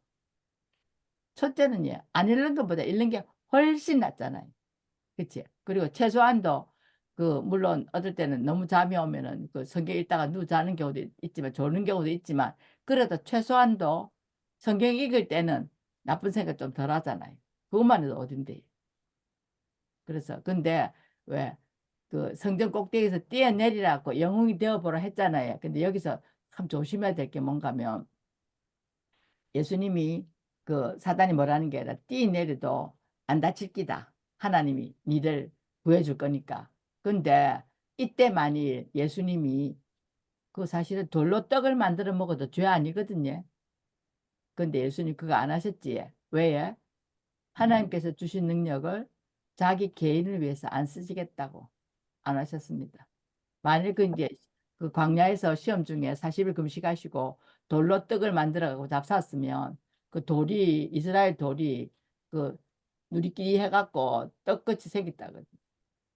그런데 그럼 갈릴리 가나의 혼인잔치에서 물로 포도주 만든 게 첫 번째 그게 아니고 기적이 아니고 예수님 돌로 떡을 만드는 게 첫 번째 기적 아니겠습니까? 근데 안 하셨어요. 그리고 나니까 성전 꼭대기에 뛰내려 했거든요. 왜? 하나님 니를 발 안 다치게 해줄 거다고. 근데 만일 하나님이 내 발을 안 다치게 할 거라 구해라고 하면 이것도 하나님 시험하는 것이 됩니다.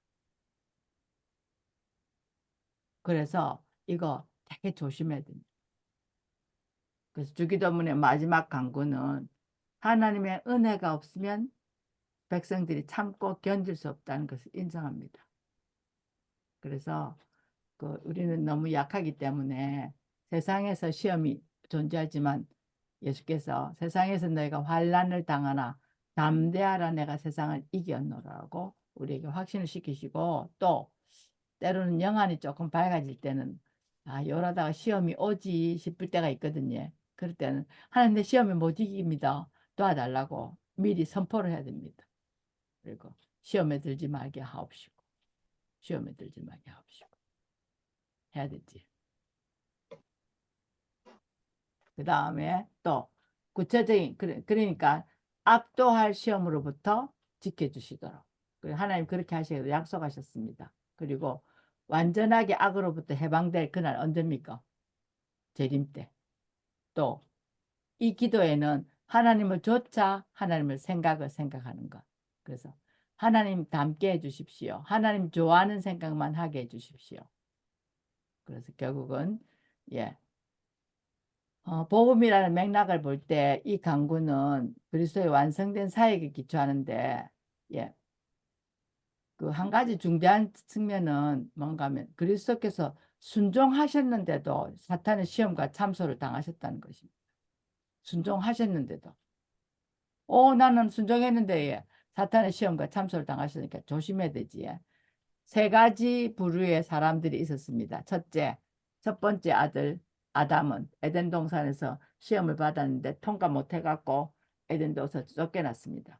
그 다음에 두 번째 이스라엘 민족, 다른 아들인 이스라엘 민족도 젖과 꿀이 흐르는 땅에서 하나님의 구속된 자녀로서 살 수 있는 자유로운 기회가 주어졌지만 결국 시험을 못 통과해갖고 어쨌습니까? 포로 생활이라는 광야로 가게 됐습니다. 하지만 참되고 시실하신 참아들이신 예수님은 스스로 내몰린 광야에 들어와서 시험을 막아내고 사탄을 물리쳤었습니다. 그래서 그분은 승리하셨기 때문에 우리를 위해서 일을 하셨고 그래서 믿음으로 그리스도께 우리가 연합될 때는 하나님은 우리가 광야를 통과한 것으로 간주해 주십니다.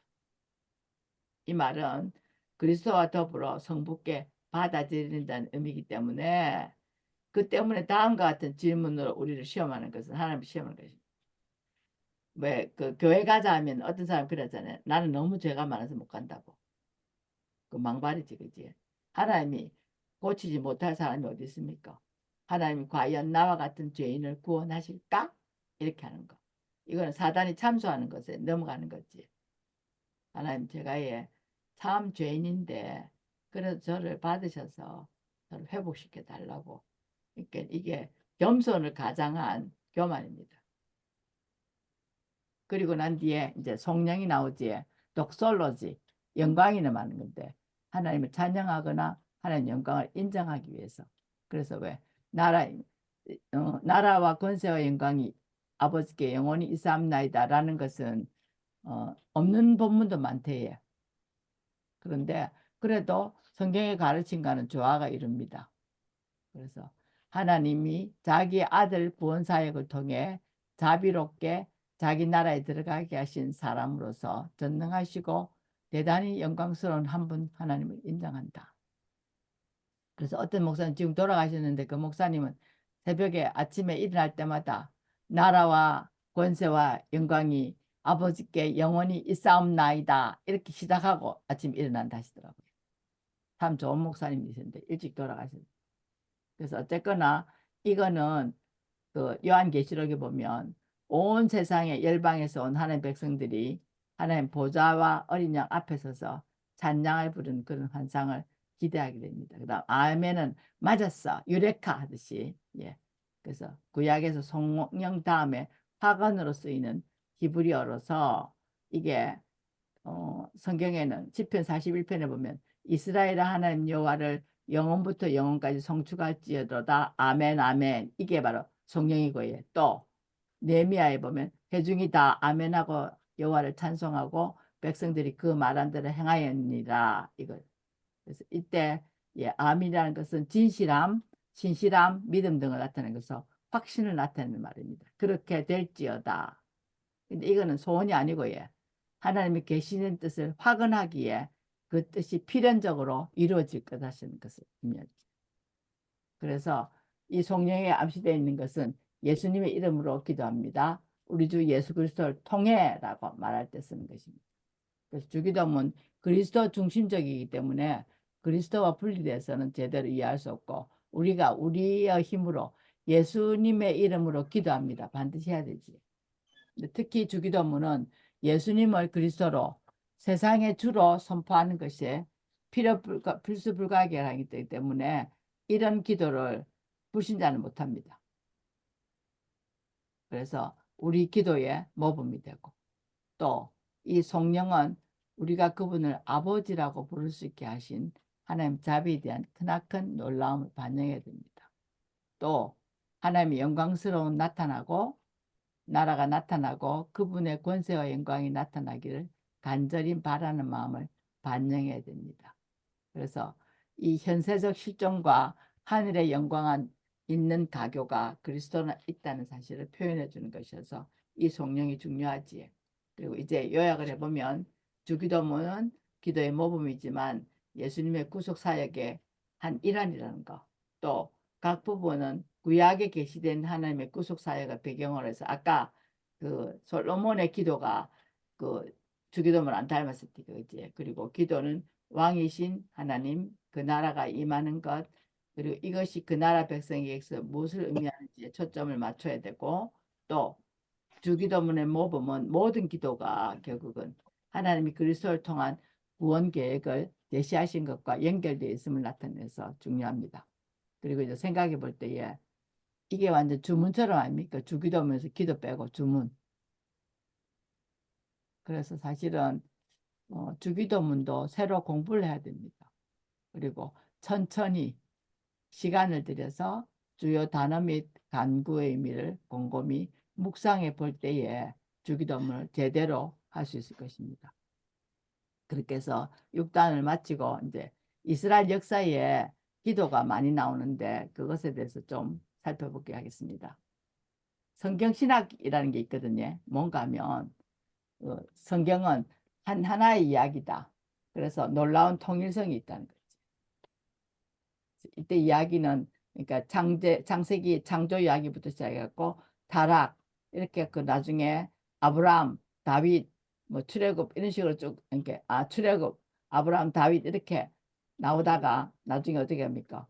구약의 결말 그리고는 신약의 요한계시록 21장, 22장에서 그리스도가 다시 오시고 그 나라가 완성되는 것으로 이야기가 끝맺는 이게 쭉 그지. 그래서 이게 성경신학을 왜 하는가 하면 성경을 뒤죽박죽으로 이렇게 그래서 그 성경의 본문 설교 그러니까 우리 담임 목사님이 뭐 요한복음, 창세기 이런 식으로 한 책을 가지고 계속 파는 거 그거 되게 뭐랍니까? 어렵습니다. 근데 그렇게 해야 됩니다. 그 사실은 그 솔라 스크립투라 오직 성경이고요. 그다음 토타 스크립투라 해서 전 성경이거든요. 전 성경. 그래서 어떤 목사님이 창세기 1장부터 요한계시록 22장까지 18년 4개월인가 뭐 7개월인가 걸려갖고 그 설교를 다 했다 하더라고요. 그 대단한 겁니다. 근데 해야 됩니다. 그렇게. 그래서 그렇게 성경을 꼼꼼하게 해야 되거든요. 왜? 성경을 하나로 깰 수 있기 때문에. 구속사를. 이렇게 이런 것이 성경 그러니까 이걸 갖다가 성경 본문을 갖다가 그 뭡니까 그냥 빼갖고 설명하는 거 이건 성경신학적인 게 아니고 성경신학은 이렇게 이야기니까 각 부분과 본문의 의의를 있는 그대로 볼 수 있게 해줍니다. 그래서 이야기 특성을 가지고 있는 그래서 뭐 내러티브적인 이렇게 얘기를 하거든요. 성경의 모든 주제에 대해서 이야기를 시작하는 게 논리적이고 그 다음에 성경의 모든 부분 내러티브는 아니지만 대부분은 이야기의 전반적인 맥락에 맞아서 성경이 단 하나의 그러니까 뭡니까 성경이 한 권이지 그지 한 권에 66파트 성경은 39, 27에서 구약 39, 신약 27 이게 66 이게 아니고 한 권입니다 한 권. 그래서 근데 이걸 왜 구약에서부터 안 시작하고 골드워즈 교수님이 삼일체 하나님과 예수님의 의에 대해서 신학적인 가르침을 시작했는가 하면 예, 요새 우리는 옛날에 그 기독교가 생기지 않았을 때 이스라엘 사람들처럼 구약에 접근을 못하는 거예요. 그래서 성경의 진리를 믿음으로 탐색하는 것은 예수 그리스도와 관계를 맺는 일부터 시작하기 때문에 예, 그리스도가 신약에서 일관되게 구약의 성취로 오신, 예, 볼 때만 또 이해가 되니까 구약이 모형이면 신약에서 나타난 예수 그리스도가 실체니까. 그래서 그렇지만 신약도 구약도 다 공부해야 됩니다. 그 다음에 구약에 있는 정보를, 그래서 제가 지난번에 말씀드렸지. 제가 그 공부하는 데서, 그 공부를 하는데 앞에 구약에서 성취, 그다음 예언 이렇게 했는데 뒤에 가서는 신약에서 성취 이걸 찾아갖고, 근데 그게 재밌더라고요. 별로 생각 안 하고 있다가 신약 구약이 이렇게 연결이 되구나.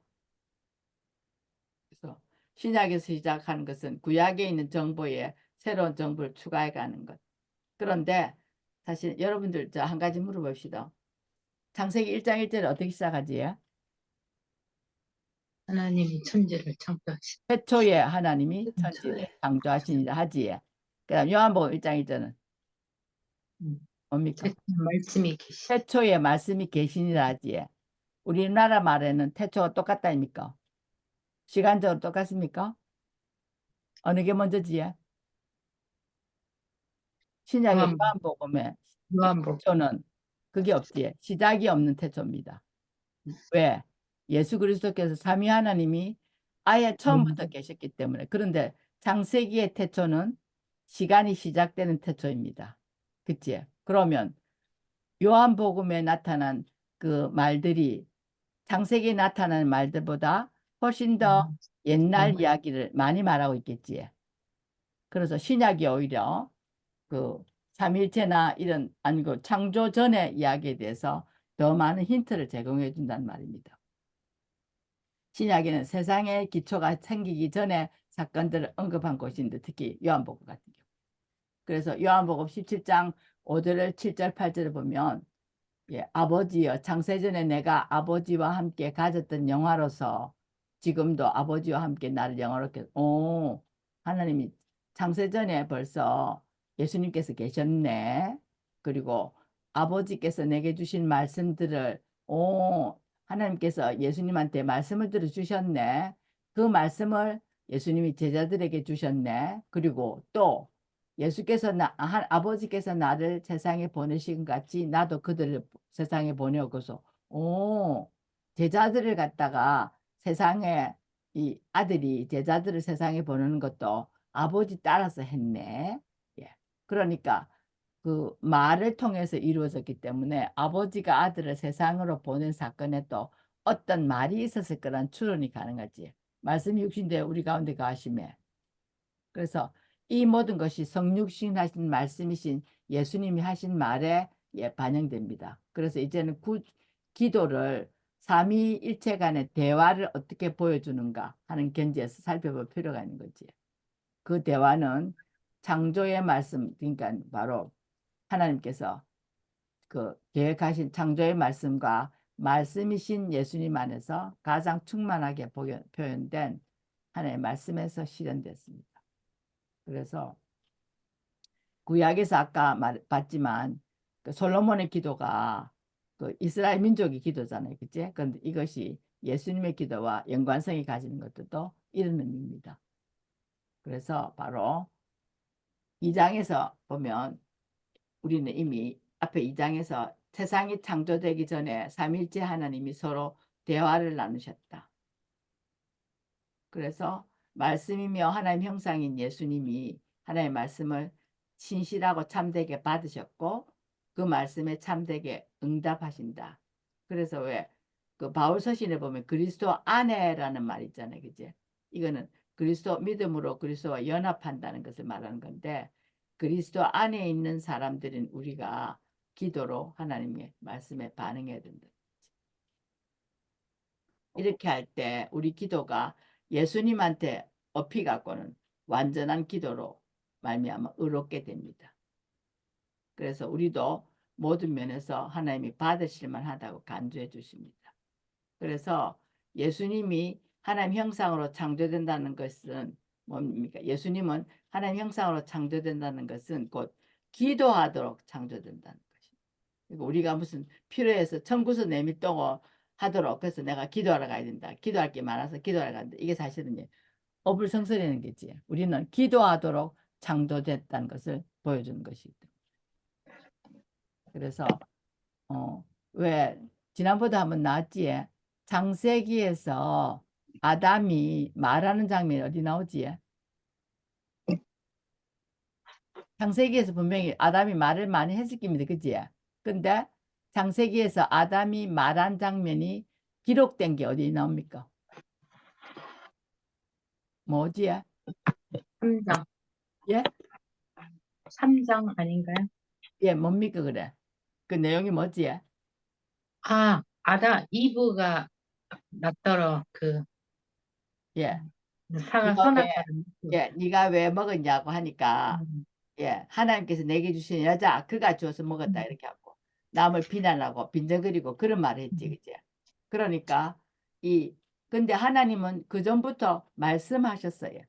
그러니까 하나님의 말씀이 주고 인간의 말은 정말 별로 들을 수 없는 쓰레기 같은 말을 갖다 시작하고 있거든요. 그러니까 말이 타락입니다. 그래서 인간의 기도란 하나님이 먼저 말씀하신 것에 대한 반응입니다. 그래서 진정한 기도는 신적인 말씀. 그래서 우리가 말씀 붙들고 기도한다는 말이 아이고 제가 이번 주간에 제가 숙제를 하나 낼깁니다. 뭐 간단한 건데 숙제 검사는 안 하겠지만 여러분 한번 생각해 보시라고 제가 그걸 적어 온다는 게 잊어버렸네요. 그래서 참된 지식은 하나님께서 주신 지혜의 근본이신 하나님께서 주신 특별한 계시에 의존합니다. 그래서 하나님이 알게 하셔야 우리가 모든 것을 알 수 있거든요. 왜? 하나님이 온 우주 만물을 지으시고 주인이시고 하셨기 때문에.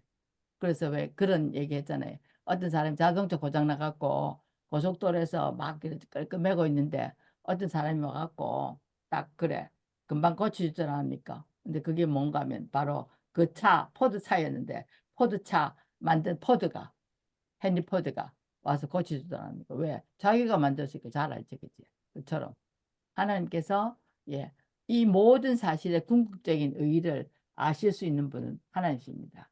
그래서 성경적 창조관이 함축하는 것은 이 모든 것을 하나님께서 세팅을 하셨기 때문에 창조 세계가 하나의 단일체다.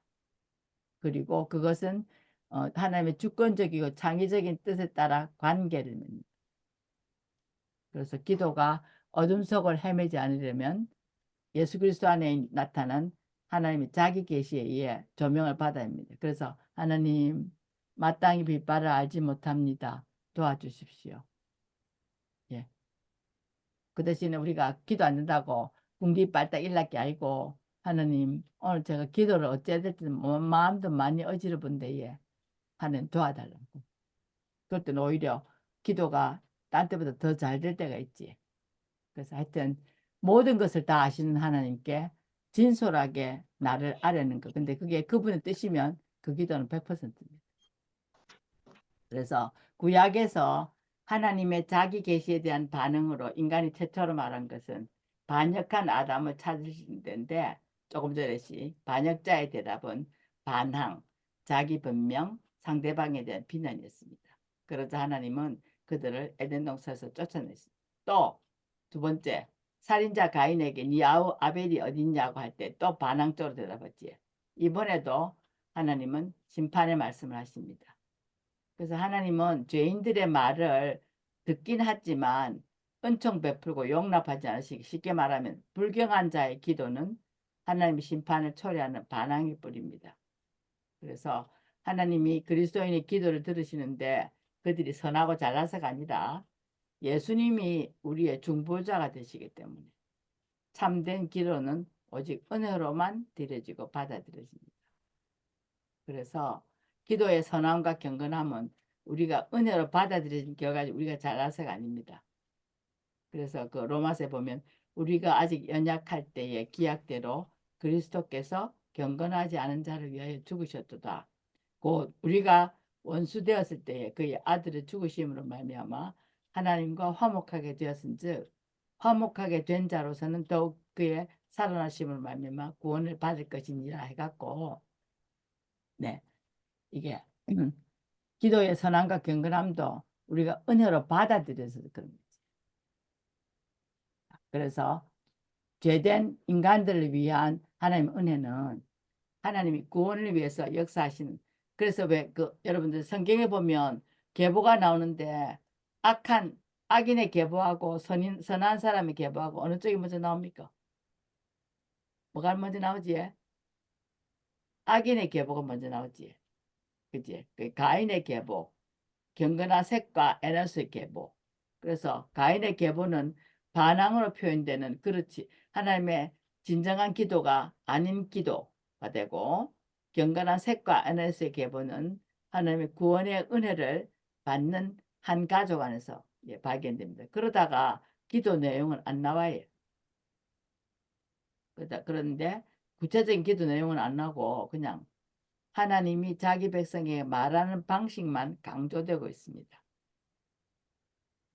그리고는 하나님은 노아에게 심판을 하시려는 자신의 의도 및 방주의 남은 자들을 구원하시는 계획을 드러내고, 그래서 이 말씀이 여호와께 은혜를 받은 누구에?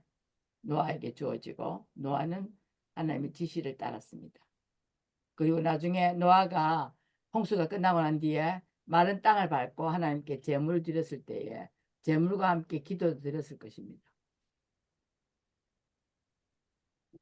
그래서 창세기 8장 20절에 보면 노아가 여호와께 제단을 쌓고 모든 정결한 짐승과 모든 정결한 새 중에서 제물을 취하여 번제로 제단에 드렸더니 할 때 이때는 기도가 같이 올라간 거지. 그리고 근데 하나님의 말씀은 다시는 물로 땅을 심판하지 않게 연하게는 하나님 먼저 말씀하셨다는 것만 나와 있습니다. 또 노아는 하나님께 간접적으로 이제 간구하는데, 또 이르되 셈의 하나님 여호와를 찬송하리로다 가나안은 셈의 종이 되고, 하나님이 왜 야벳을 창대하게 하사 셈의 장막에 거하게 하시고, 이렇게 왜 기도에 대한 언급이 이렇게 적을까? 여기서 우리가 좀 도발적인 그걸 합니다. 기도가 우린 자꾸 하나님과 사람과의 대화라고 하는데 이게 아니라는 거지.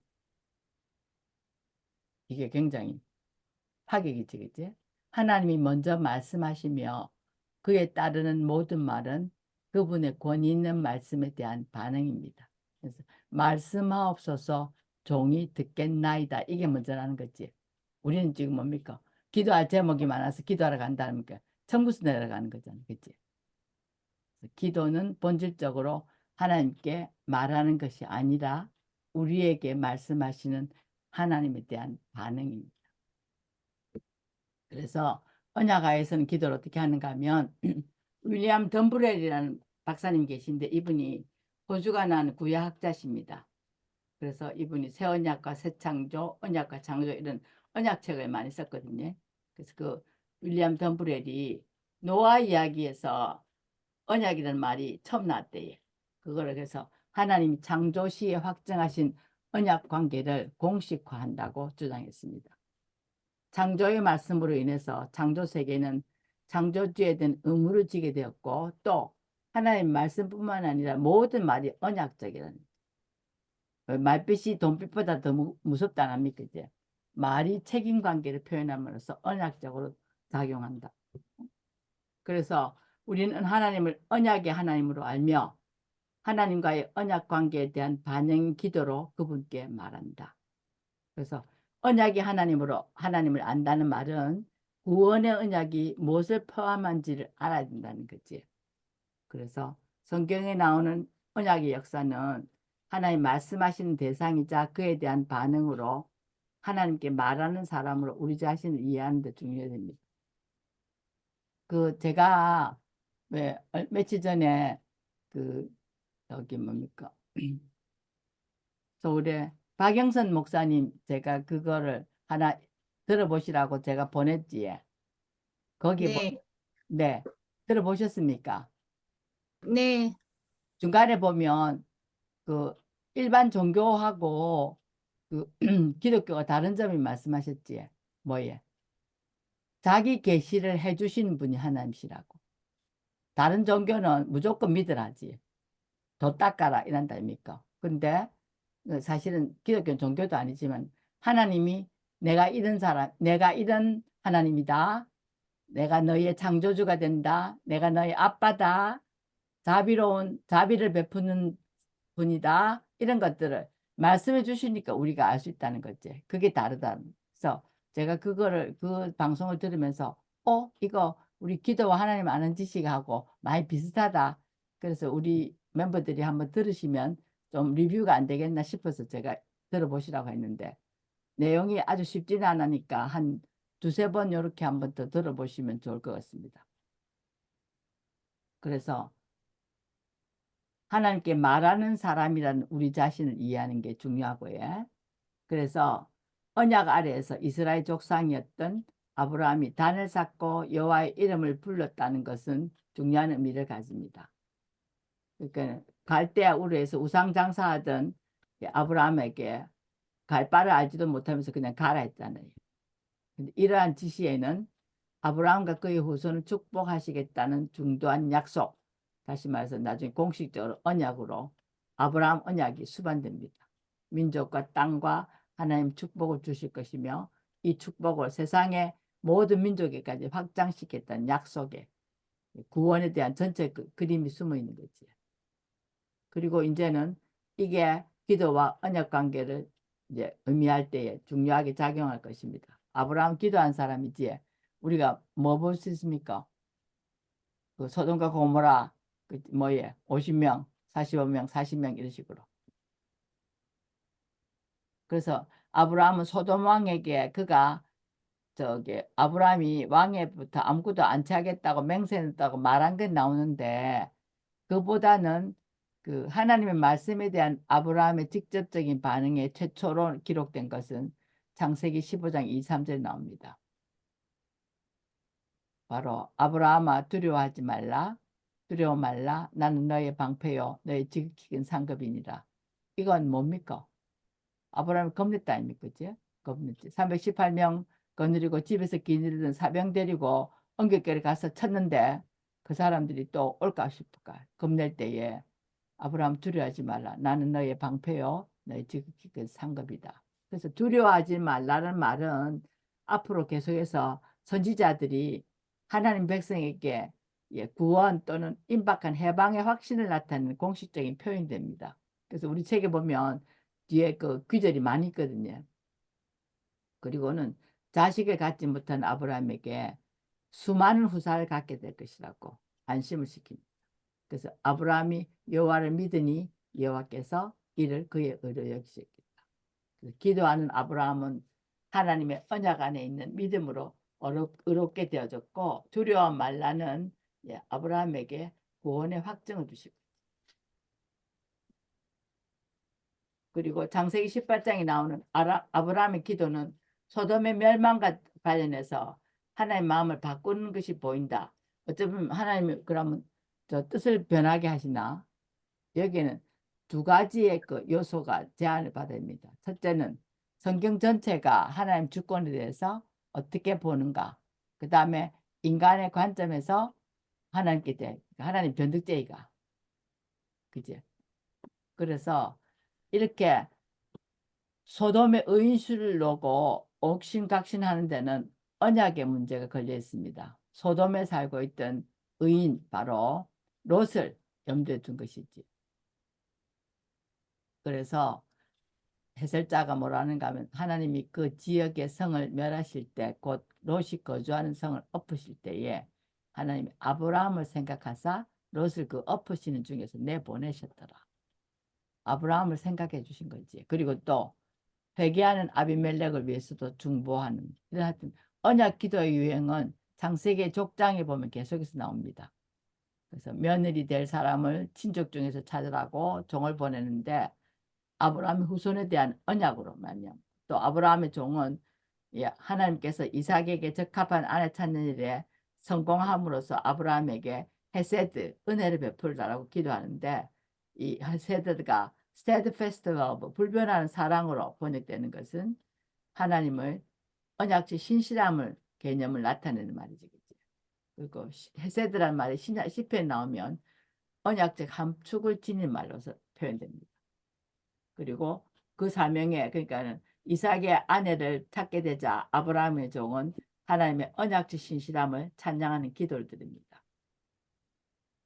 족장들이 후손을 축복할 때도 언약이 기초했고 하나님 새 세대에게 주시는 언약들을 성취해달라는 기도를 간접적으로 포함하고 있습니다. 꼭 명시적으로 아니더라도 그렇고. 그래서 하나님은 언약의 하나님, 아브라함과 이삭과 야곱의 하나님. 그리고 나중에 야곱이 이스라엘의 하나님을 그 족장의 무리에 추가하잖아요. 그래서 야곱이 저 쏘기는 자로서 장자권 빼앗고 진노를 두려워할 때 그가 의지할 수 있는 것은 하나님께 하나님 내가 뱃속에 있을 때부터 큰 자가 작은 자를 섬기라 하셨잖아요. 그 언약들을 지켜달라고. 그리고 난 뒤에 보면 요셉의 이야기가 쭉 나오는데 바로 역사가 이렇게 되풀이되는 게 많지. 외아들 이삭을 아브라함이 제물로 바치라는 명령을 받았을 때처럼 그 남은 아들 베냐민을 애굽으로 데리고 가겠다 할 때 이럴 때 그래서 이런 경우에 다 기도에 대한 직접적인 응은 별로 없는데 야곱이 축복을 보면 언약을 직간접적으로 반영한다는 거지. 그래갖고 근데 애굽으로 갔습니다. 430년 있었지에 430년 동안 다 종살이 한 건 아닙니다. 요셉을 알지 못하는 왕이 나오자 그러니까 쉽게 말하면 힉소스족 그 출신의 왕이 아니라 그 바로 그 이집트 원래 그 출신 왕이 등극하자 바로 그 이스라엘 백성들 갖다 학대한 거지.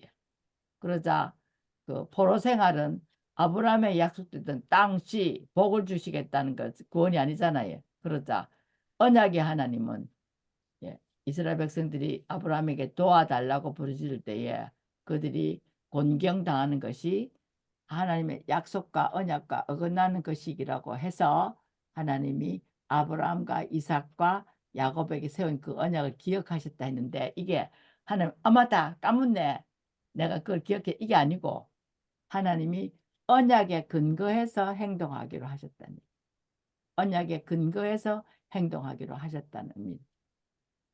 그리고 이제 출애굽 기사 전체는 하나님이 신실하시고 언약을 지키시는 하나님이시라는 이 전제에 기초하고 있습니다. 그래서 이스라엘 백성들은 아무것도 안 하고 10가지 재앙으로 이집트 애굽의 신들을 결국 멸하고 하나님께 나오게 되는 그런 것들을 신실하신 하나님, 언약이 신실하신 하나님의 기초에서 이런 일들이 이루어졌고 그것을 보면 우리가 영적인 출애굽을 한 우리가 죄악에서 건짐을 받아갖고 하나님의 백성이 된 우리에게도 앞날도 똑같이 신실하게 언약을 지키시는 하나님께서 우리를 지키실 것이라는 이게 기초가 되는 거지. 그렇게 해서 오늘 여기까지 하겠습니다. 혹시 질문 있으십니까? 네. 질문이 없으신 줄 알고 그러면 또 기도하라 하면 벌쩍 뛰기고 해서 제가 기도하고 마치겠습니다. 하나님, 쉽지 않은 주제를 다루고 있습니다. 다른 것은 다 잊어버리더라도 언약이 신실하신 하나님이 우리에게 기도하라고 하셨고 그것이 하나님과의 교제이요 또 하나님 명하신 것을 하는 그런 충성된 섬김임을 알게 하사 배우기 전보다는 이 책을 알기 전보다는 훨씬 더 기도하는 사람이 되게 하시고 또 우리가 기도하려고 하면 마귀가 그렇게 많이 방해를 할 터인데 예수 그리스도의 명하노니 마귀야 물러가라 하고 기도 시간을 늘려가고 1시간도 있을 수 없겠냐고 예수님이 기도 시간을 최소한도 1시간을 이렇게 말을 하셨는데 처음에는 그렇게 되지 않더라도 우리의 기도 시간을 늘려가고 그럴 때 우리 육체의 소욕이 죽고 또 하나님 나라가 이 땅에 건설되는 일에 우리도 동참하는 귀한 역사가 있도록 도우시옵소서. 하나님 이런 공부들을 통해서 하나님을 더 잘 알아가는 복을 허락하시기를 원하고 이 모든 말씀을 귀하신 예수님 이름으로 기도드리옵나이다. 아멘. 아멘. 예, 수고하셨습니다. 감사합니다. 목사님 수고하셨습니다. 감사합니다. 수고하셨습니다.